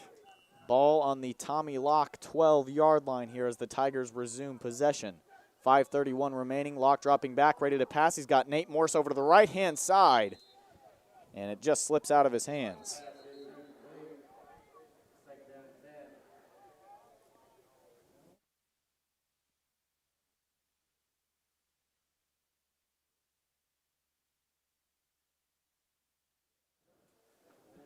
A penalty flag was thrown. It'll be against the Tigers, so they'll have to back up from the 12 to a little bit further back. And after the interception, that's a big blow to confidence here for Lee Summit. Yeah, Jordan, we've talked about, momentum, keep switching or just when we think something's going to work out for one of these teams to let them break through, or for the Indians' case, get back in this game.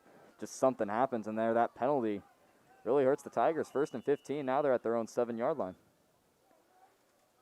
So Locke back there joined by Hemphill, the speedier back of the two for Lee Summit.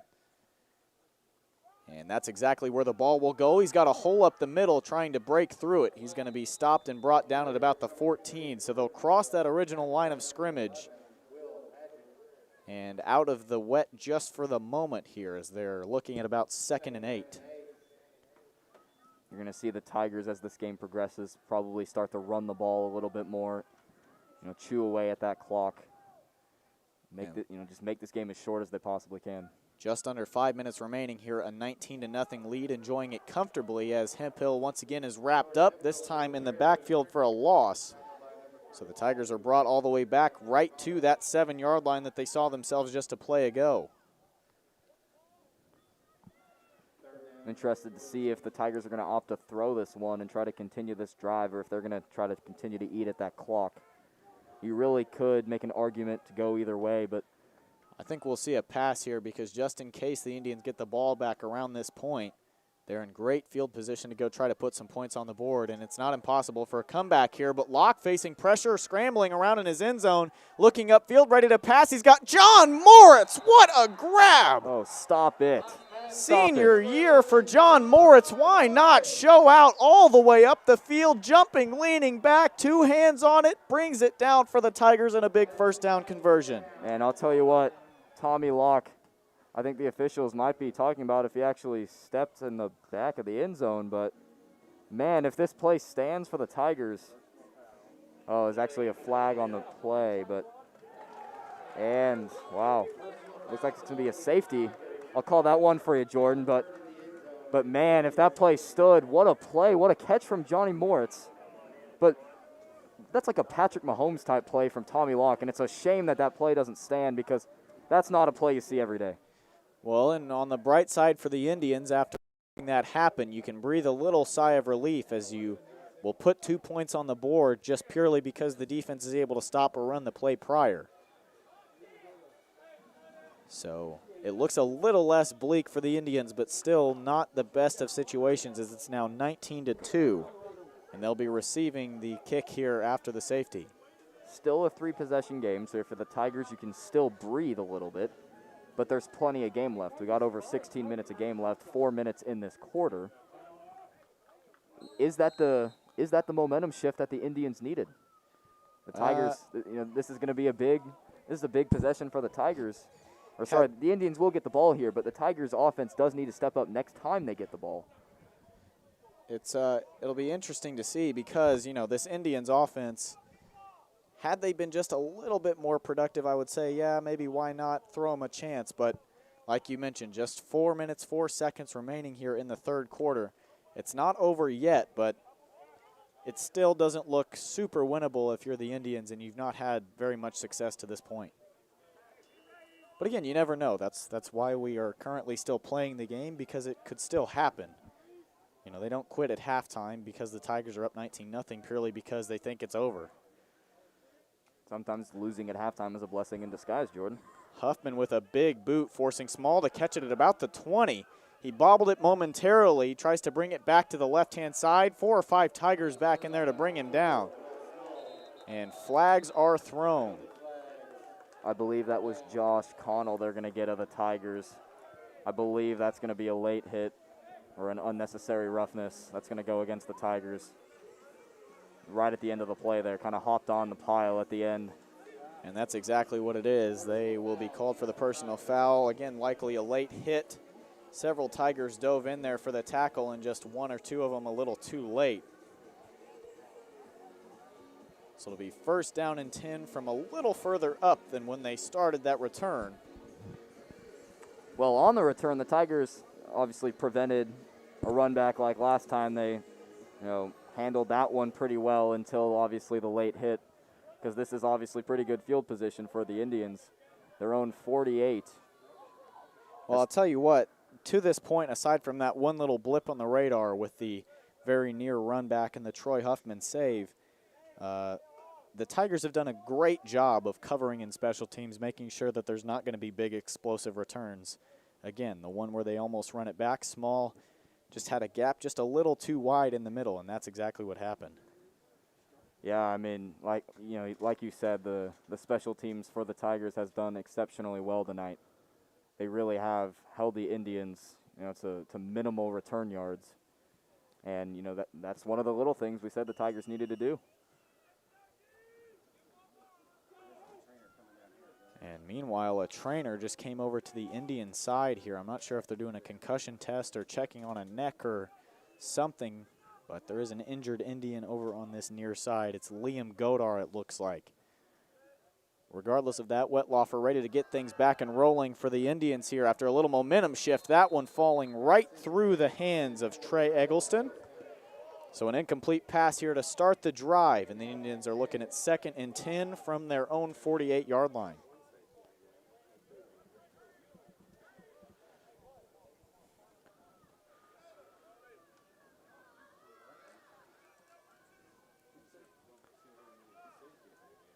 Still a little confusion here from the refs. I'm not sure what's taken so long, but they're ready to get back into play here. The snap here, Eggleston ready to hand it off, and wrapped up very quickly in the backfield. Once again trying to touch the ball, it's Valencia Graham. Just kind of had a circle of Tigers close in on him just as soon as he tried going up the middle there. Again, Valencia Graham, he's come in. Eggleston and him have been the 2 that have touched the ball the most for the Indians tonight in the backfield. That time, Valencia Graham not able to get any sort of break. The O-line not opening up any big holes for him, and the Tigers shoot every gap and get back there. So we'll see 3rd and 12 to come. If I'm the Indians, though, I speed up. 3 minutes remaining in this quarter. They're down 3 possessions. I got to speed up. Here's the snap rolling out to the left, ready to pass. Looking deep and a little overthrowing the target. That was once again Eggleston. And we'll see 4th and 12 from St. Joe Central. Quarterback got a great block there to actually keep that play alive. I'm not sure which Tiger was putting pressure there, but great block to actually keep that play alive. It didn't result in anything, but there's something you like to see on the Indian side. Asher Katakis ready to kick it off once again. For the Tigers, it's still Nate Morse back ready to return. 3:03 remaining in the third quarter. Katakis ready to receive the snap at about his own 31. Bobbles the snap a little bit. Kicks a line drive right at Morse, who's going to try to return it from about the 24-yard line. He had 2 defenders right in his face, decides to return it, and somehow still gets it forward to what looked like about the 31-yard line. Good return by Morrison. Once again, you got to have guts to catch a ball like that. And, last time we saw him catch call for a fair catch, with way less pressure on him. But that's just who Nate Morse is. He's so just unpredictable. And obviously something like that, players are probably expecting him to call a fair catch there. So the fact that, he tried to return that, you never know what that could end up, being. That could be that could go all the way for a touchdown. So we'll see the Tigers ready to return to action here on offense, as it's Locke and Johnson in the backfield.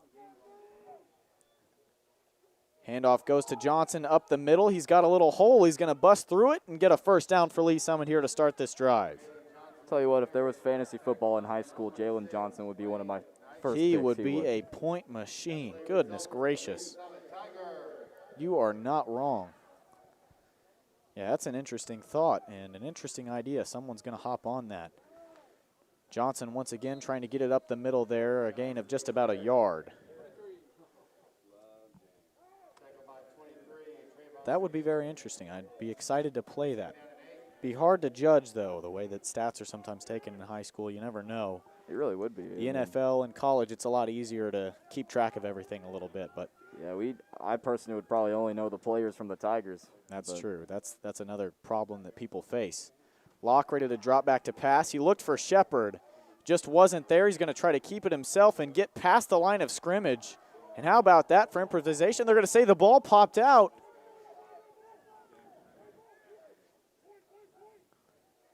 Still waiting here in the booth to see who got it. And I think the Tigers will retain possession.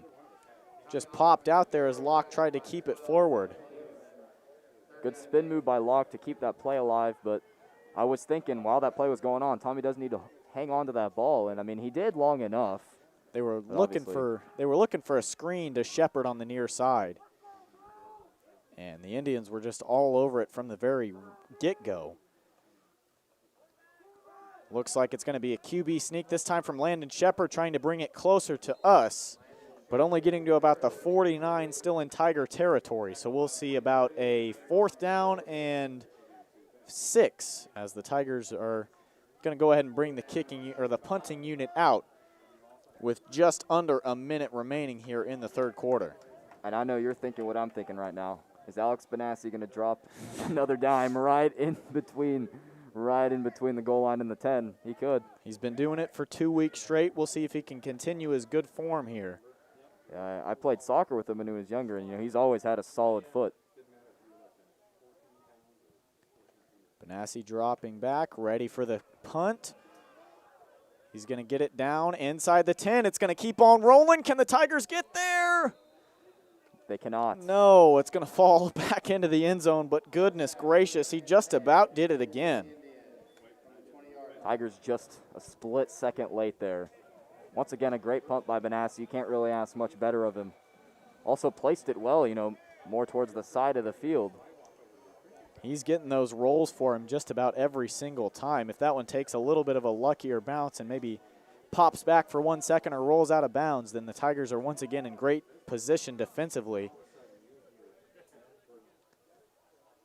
But the Indians are going to have better field position than it looked like they were going to have there for just a moment, as Wetlaufer is once again joined in the backfield by Valencia Graham.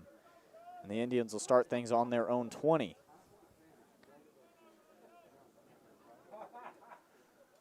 Wetlaufer looking to pass to the near side.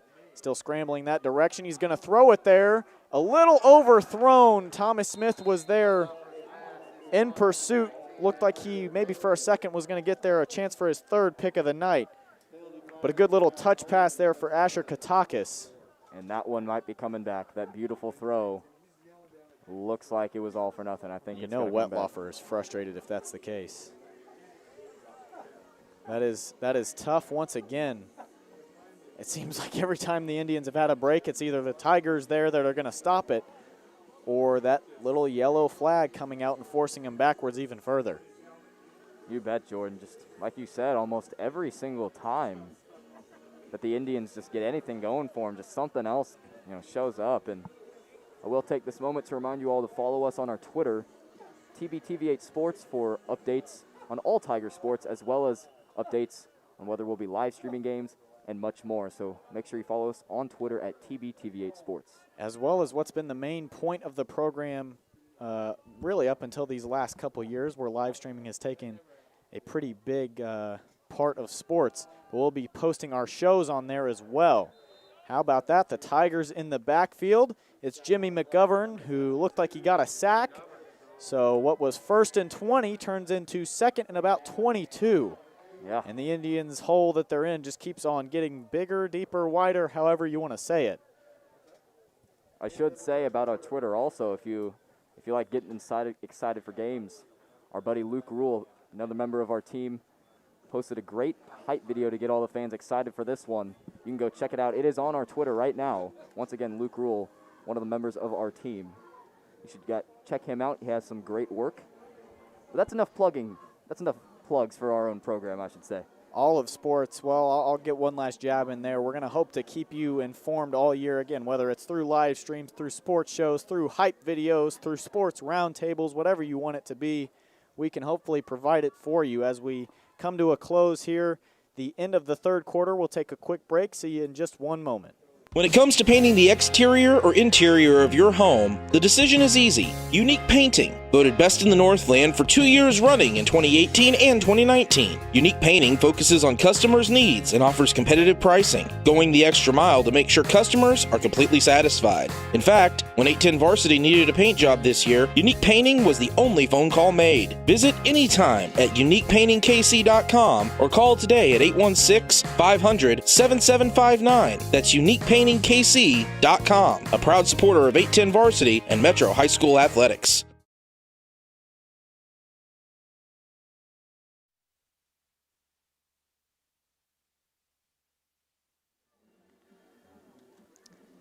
Well, we apologize. One more plug for you. Luke Rule popped into the booth.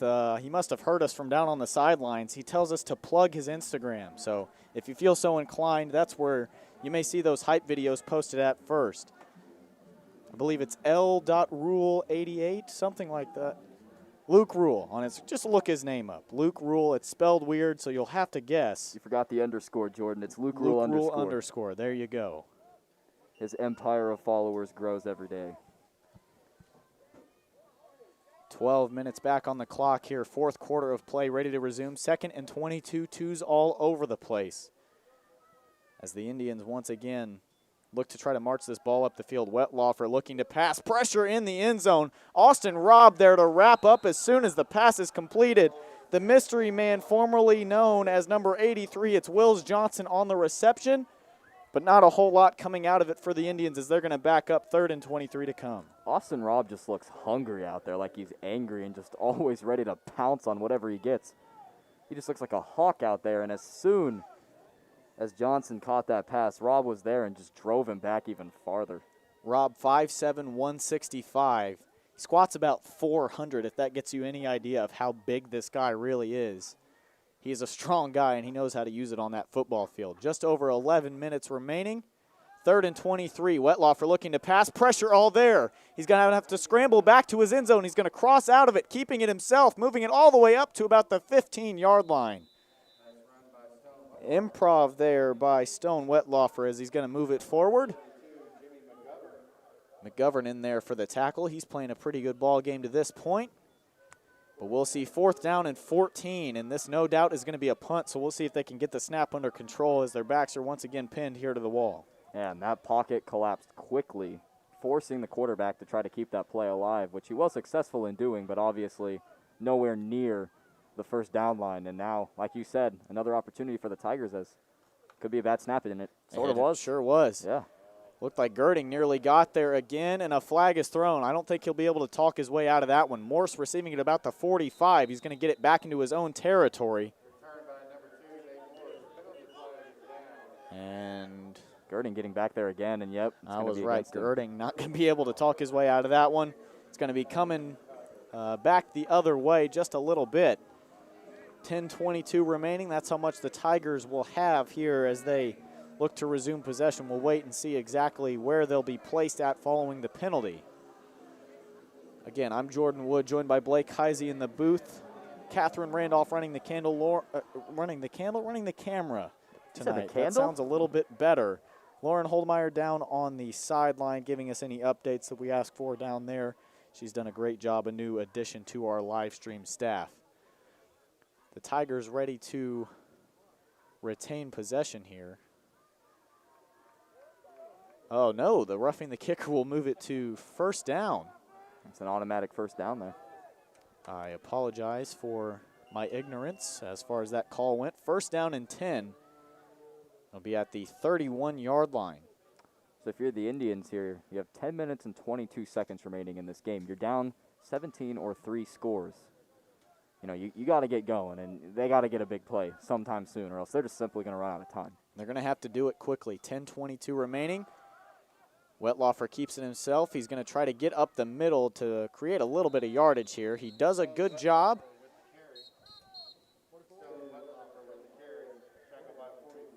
Yeah, because if the Tigers get the ball back, what they're going to try to do, it's guaranteed. They're just going to try to run the clock out with Jalen Johnson. They're just going to try to basically run the ball up the Indians' throat. There's no doubt. And apparently a penalty flag went down. So the Indians, who just got a big break from one, are going to be shot in the foot by one once again as they're going to back up after a holding call. So marching back a couple extra yards.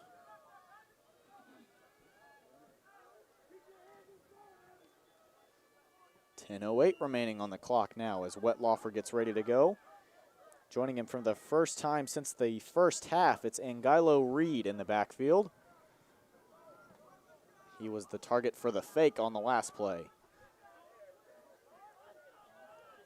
2 receivers to the near side, 2 to the far side. A man in motion, it's Wills Johnson.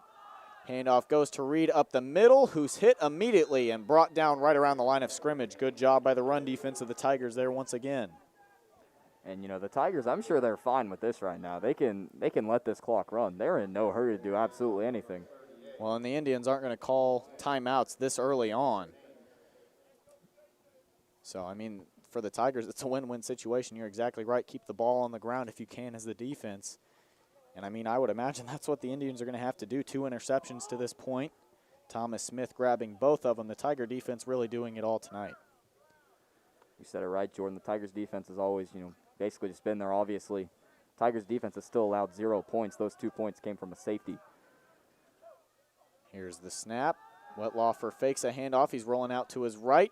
Ready to throw downfield, keeps it himself. He's going to get the first down. He's going to take a hard hit. It looked like a teammate got tripped up from behind there. That was Wills Johnson who got hit from the back as the tackle was taking place. And as this game has gone on, Wetlaufer has seemed to run the ball a little bit more, seemed to take matters into his own hands even more than he already has. You know, he's the quarterback, and no pun intended, by the way, about taking it into his own hands. But didn't catch it. It went right over my head, Blake. Great job there. We'll go ahead and skip right past that one. 1st and 10. Ball on the 47-yard line. Still in Indians territory as they try to move it forward here. Wetlaufer joined by Eggleston in the backfield. 3 receivers to the near side. That's all that's out there. They're going to look to pass. He's looking at that near side. Pressure coming just behind him. The pass is caught, brought across the 40-yard line, and the tackle finally made at about the 36. That was Katakis in there on the grab. And it's first down for the Indians. If I'm Katakis there, when I make that catch, I try to get out of bounds. You know, this game, 8 minutes, 8 minutes left. When you're down 3, 8 minutes is not a lot of time at all. You know, considering the Tigers have the weapons that they have in Johnson and others in the backfield. And so, the Indians, they do need to get going, like we've said. They got to score within, honestly, the next minute or so, or else they're just not going to have any time. And by down 3, of course, you mean 3 possessions, 3 scores here, not 3 points. The Tigers built themselves a nice enough lead to where they're not having to panic at this point in the ball game. Wetlaufer here fakes a handoff to Eggleston. Oh, my goodness. Who was that in the backfield? Jimmy McGovern, you owe him an apology. That was mean. A big tackle in the backfield and a sack on the blind side, as Wetlaufer is going to be feeling that one in the morning. That one hurt. I know it did. Wetlaufer never saw him coming, and I mean, man, that one's going to leave a mark, Jordan. It is. That was I mean, I hate to say it for Wetlaufer, but that was awesome. That was awesome. Jimmy McGovern, again, I mentioned his name earlier. He's playing a great game out there, having his name called, it seems like, every few plays for the Tigers. And once again, getting his name called there for the good. Looking to pass, and once again in pressure and tumbling down to the ground was Wetlaufer. Austin Robb back there. Just chopping at his face.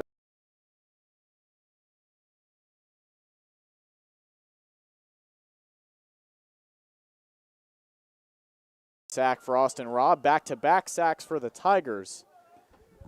3rd and 22, and that's not good. Once again, we'll all have to kind of take a breath in silence here. It's Dom White falling to the ground with an injury. He hopped up after it, and he walked around a little tenderly immediately after it happened, and then decided to take a seat afterwards, realizing it was going to be a little too much. I think he might have accidentally got stepped on by one of the linemen there. You know, they oftentimes, you know, obviously step on each other. You're shoving each other. You're not even paying attention to your feet half the time. That happens a lot between those linemen, and obviously, hopefully it's nothing insanely serious for Dom White. And they're grabbing around his ankle area. That's where they're feeling. He's still there on the ground, obviously, and once again, we'll try to be as respectful as we can. We'll join everybody else in silence here for just a moment.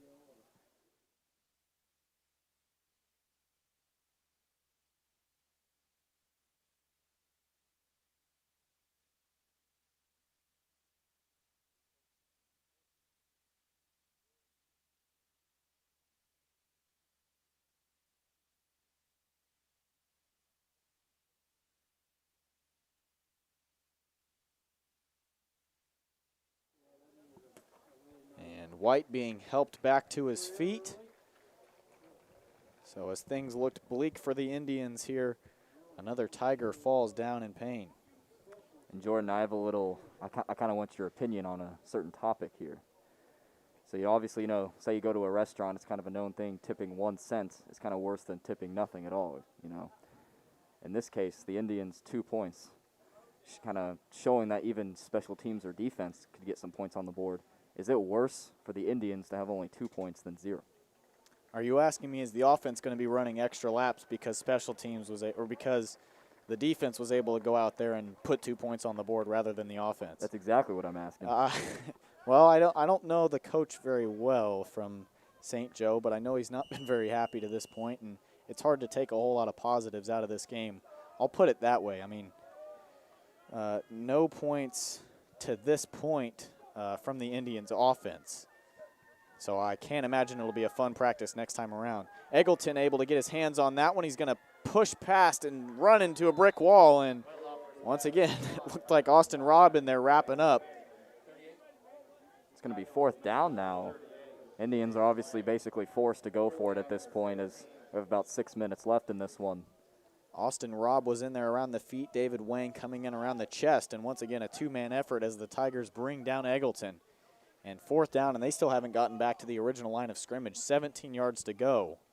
But the offense stays out there. Nothing really to lose at this point in the ball game. 5:50 remaining in the 4th quarter.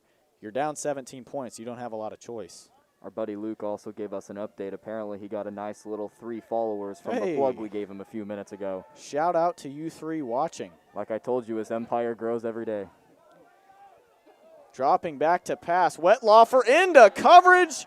And once again, the Tigers coming up with it. Down across the 50, across the 30, the 20. Cutting back inside into the 15-yard line and finally being brought down. Jason Williams in there on the pick.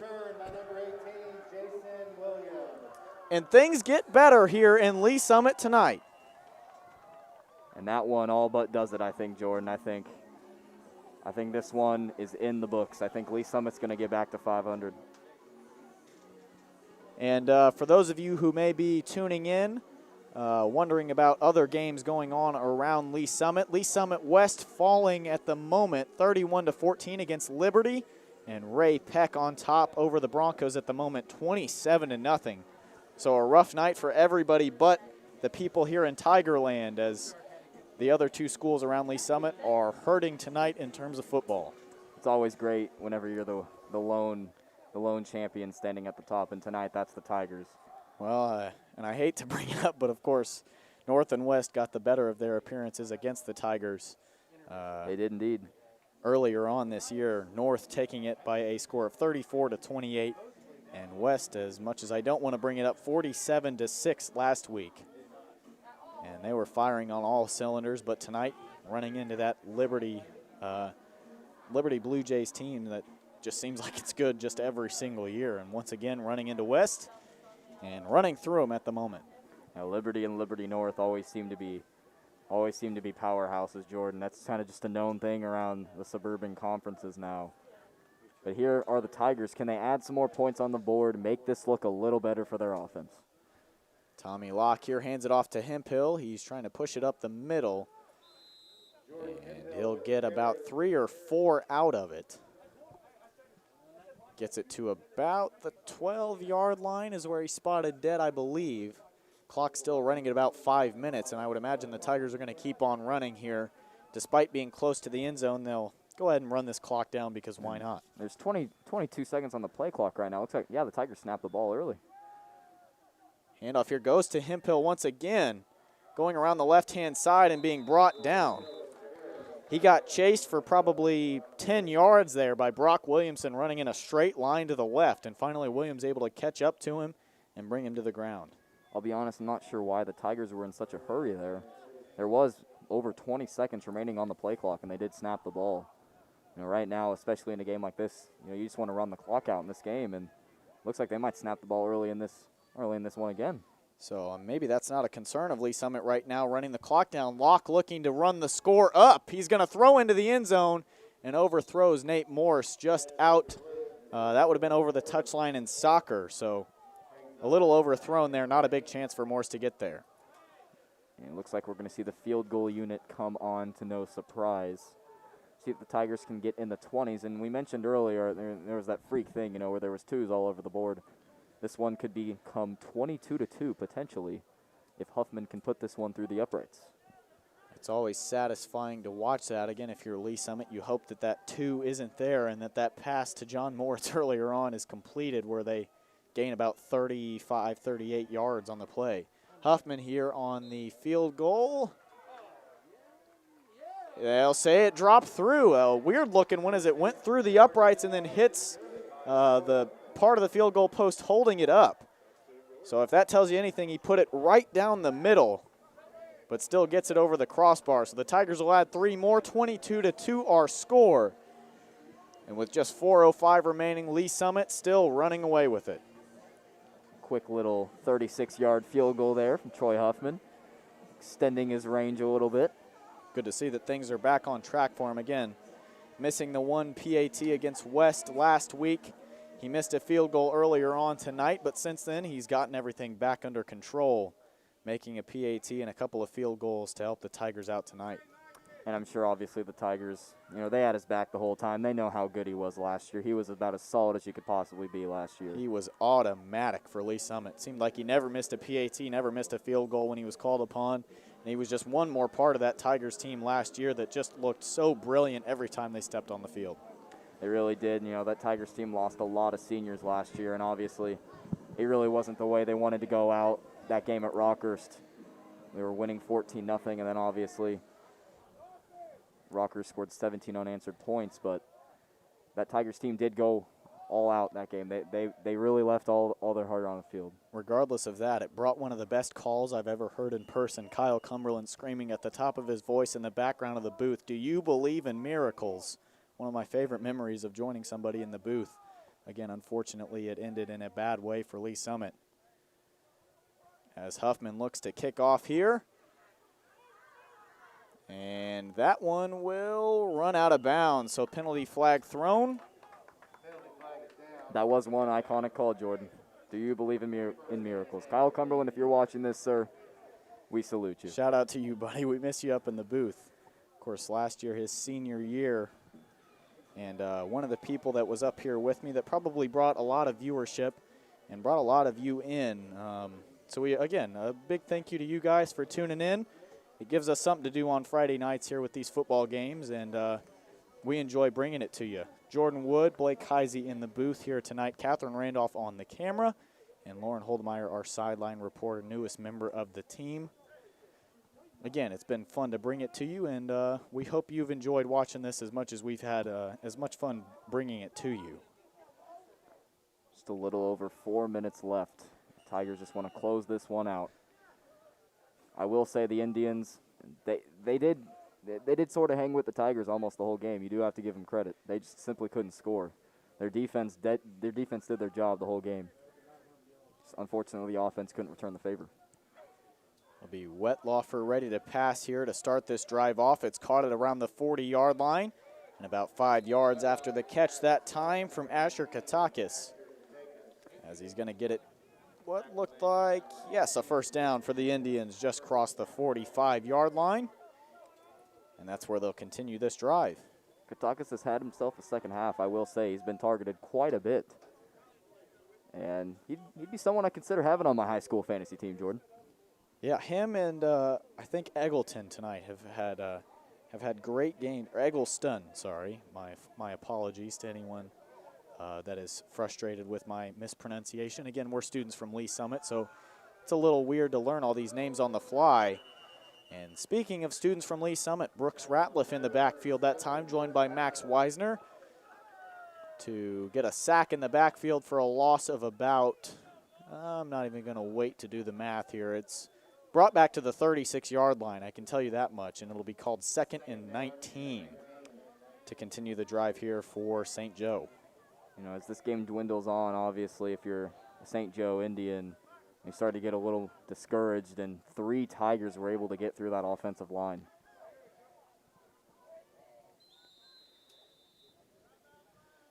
And a timeout will be called by the Tigers. So with 2:54 remaining here in the ball game, 22-2 our score. Coach T wants to talk it over with his players.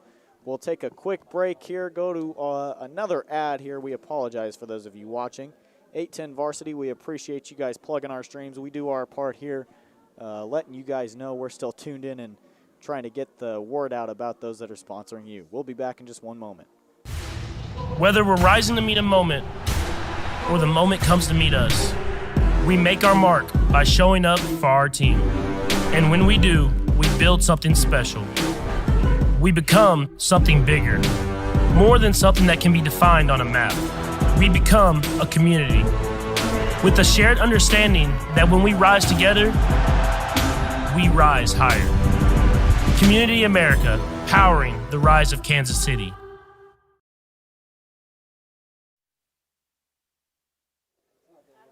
22-2 our score. We're back from the timeout called by the Tigers, ready to resume the Indians' drive here. 2nd and 19 to go. As Wetlaufer joined by Valencia Graham in the backfield, ready to try to move the ball up the field a little bit and maybe get some consolation points on the board here late in this ball game. Couple Tigers there showing blitz. Pass will go to the right-hand side. A little scream to Eggleston. And a big crunch as someone slammed into him. Eggleston somehow stayed on his feet. And he's going to get it forward to about the 39-yard line. You said it, Jordan. We heard that big crunch from all the way up here. We also heard one of the coaches for Lee Summit yell. Ooh! You heard it that from the booth. You heard that all the way across the stadium. Armand Akins had a rough go of it earlier on, but he's credited with the tackle there. Trying to make up for it a little bit here late in this ball game. 3rd and 16 to go. Still a long way here for the Indians. They're looking to pass. Robb sneaking around the right-hand side, still trying to get back there. Fires over the middle. It's Wills Johnson. He's breaking tackles, moving up the field, and getting all the way to the 31. I thought he was dead in the water, and he keeps on moving. How about that? Again, formerly known as the mystery man of number 83, it's Wills Johnson picking up yards for the Indians. Way to not quit. I love that from Wills Johnson. I won't lie. I love it, and that's a fantastic play to keep it going, especially under these circumstances of what this game situation is right now. If the Indians have any hope left at all, he just kept it alive. So 1:45 remaining here in the 4th quarter. Game not over just yet. Pass goes to the left-hand side. It's caught Trying to break a tackle, still hanging onto his leg and being dragged up the field is Austin Robb. And finally, Atakis is brought down. It'll be a first down for the Tigers. And timeout is called by the Indians. All these timeouts on the field allowing Jordan and I to take a breath. I should say we are commentating through these masks. It's a different sensation. If you've ever tried to talk for any long period of time, it's hard as it is without the mask, but we need to slide an oxygen mask underneath them. I mean, it's rough. You got to do what you got to do during, these unprecedented times, but we're so high up. The high altitude of the press box, I think, is getting to me even more so than anything. The high altitude of 20 feet is really it getting to us. It adds. 1:26 remaining in this ball game. We've seen a lot from the Tigers tonight, promising to try to bounce back and get their record to 2-2. Thomas Smith, a couple of interceptions. Jason Williams, the recent one to grab one. The Tigers' offense looking much better than it did the week prior, and even forcing a safety in there after an errant snap. That's pretty much the recap to this point. And then Tommy Locke threw a beautiful pass over the middle to John Moritz, the senior connection, two buddies for a long time. A beautiful pass and catch, but it was called back as Locke apparently stepped over the back into the end zone, the same one that put 2 points on the board for the Tigers and allowed 2 for the Indians. So 22-2 our score. I hope I've recapped it for you well enough if you're just joining us. That's how we've arrived at this conclusion. Still 1:34 left in the ball game, and it's Indians ball just inside the 25 of the Tigers.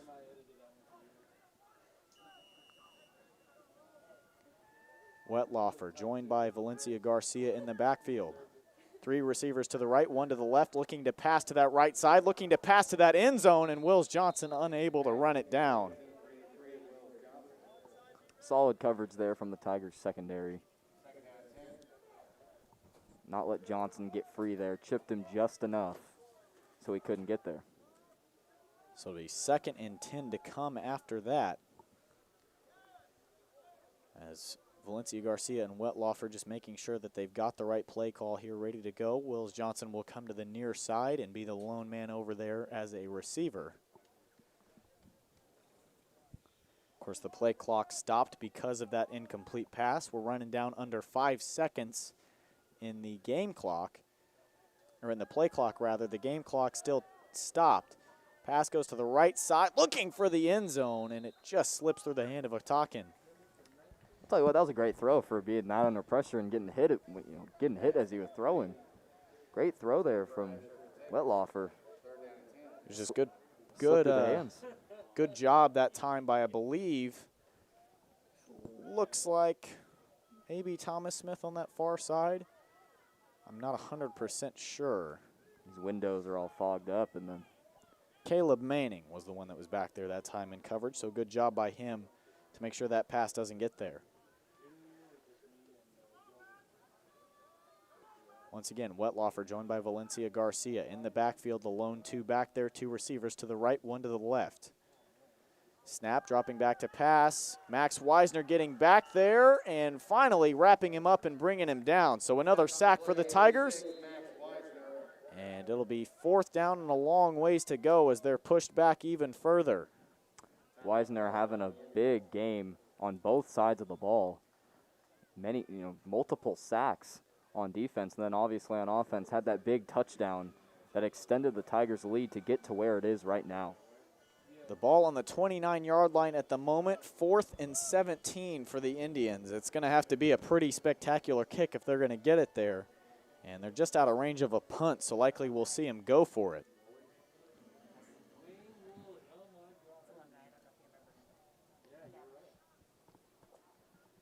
.114 left.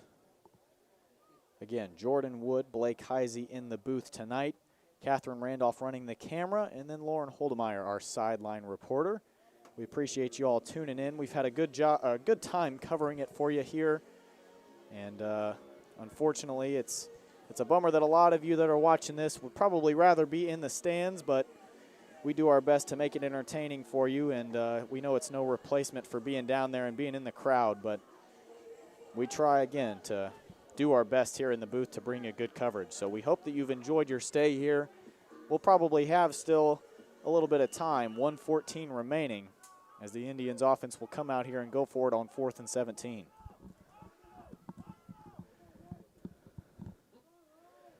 Four receivers on the field. Snap, Wetlaufer throwing, pressure there. It's McGovern, he's already had a great game. Can he get to him? Rolling out to his right, hurling one into the end zone, and caught in the back of the end zone. It's Atakin finally putting a touchdown for the Indians offense. Just the third of the year, and elapsed that time in Tiger coverage as it got all the way back into the end zone. I did say this game was over around the 5-minute mark, Jordan, but I mean, the Indians are, I guess, staying alive as long as they possibly can. You never know. Anything can happen. Onside kicks can happen. 22-8. They'd need really two of them, and then to have to go for two and make a field goal on, or make a PAT on everything that they go for here. They're going to go for two here, try to bring that a little closer and keep their dreams alive. Just 1 minute and 3 seconds remaining.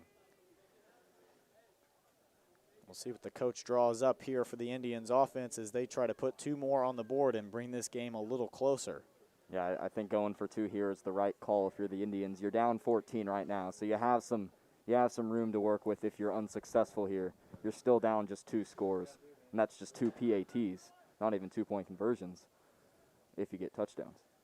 Rolling out to his right is Wetlaufer. Several Tigers in pursuit. He's going to throw one into the end zone, and I believe that one was picked off. So it'll just be waved dead in the end zone. So a good job by the Tigers to go ahead and make sure that that doesn't happen. And here comes some onside kick fun, Jordan. We'll see if they do decide to go for it. I mean, again, just 1 minute and 3 seconds remaining. You got 14 points to go. We'll see how they decide to tee it up here. Again, kicking is Gary Elder.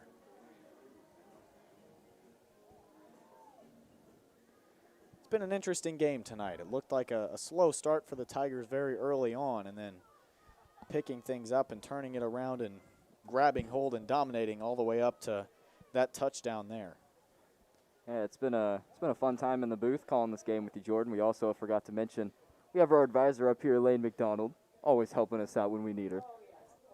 You know, we can't forget to give her a little plug as well. But I believe this is going to be an onside kick. Elder ready to try to tee one up, see if he can put the ball back in the Indians' hands. It looks like a pretty good one. Nyseem Brewer bobbled it for a second. Now he's going to have a chance to return it. You don't see that very often. He's going to keep on moving. The big pile keeps on a chugging in the favor of Lee Summit, and they're going to get it all the way up to the 35-yard line. I'll tell you what, that pile pushed over 10 yards, and that was a decent kick. That gave the Indians a chance. I mean, that's exactly what you want, a ball that bounces pretty high. Just a 15-yard return that time by Nyseem Brewer on the onside kick. Good hands from Brewer to seal this deal for the Tigers. And now we'll see what you were calling for earlier, a steady diet of running most likely, as the Tigers will try to close it out here. Just 1 minute and 2 remaining. 2 receivers out to the far side. One nearest to us is Nyseem Brewer, but I don't think they'll really be involved for a whole lot more than blocking here. The snap, and it will be a handoff to Johnson. Tries to push it up the middle here, and the Tigers aren't done yet either. He's going to get it all the way up to the 25. If you're going to run the clock out, you might as well try to get closer to the end zone while you're at it, and that's exactly what Johnson does there, moving the Tigers just a little closer to that red zone. The clock stopped temporarily to move the chains, but their clock is back rolling now, under 50 seconds remaining. And Jalen Johnson once again racking up the yardage. And the Tigers will get in victory formation here as the clock runs down under 40 seconds. 22-8 likely to be our final score tonight, barring anything really bizarre happening here. Locke will go ahead and get the snap, take a nice safe knee, and that'll be the ball game. Again, we appreciated bringing this game to you up in the booth. A touchdown for Max Wisner. We believe Anthony Wilson got one himself. 2 field goals for Troy Huffman. And, of course, the first score for the Tigers tonight was an errant snap on a punt. Again, we appreciate you joining us. We'll see you next time. 22-8, the final score. The Tigers improve 2-2. The Indians fall to 1-3. We'll see you next time.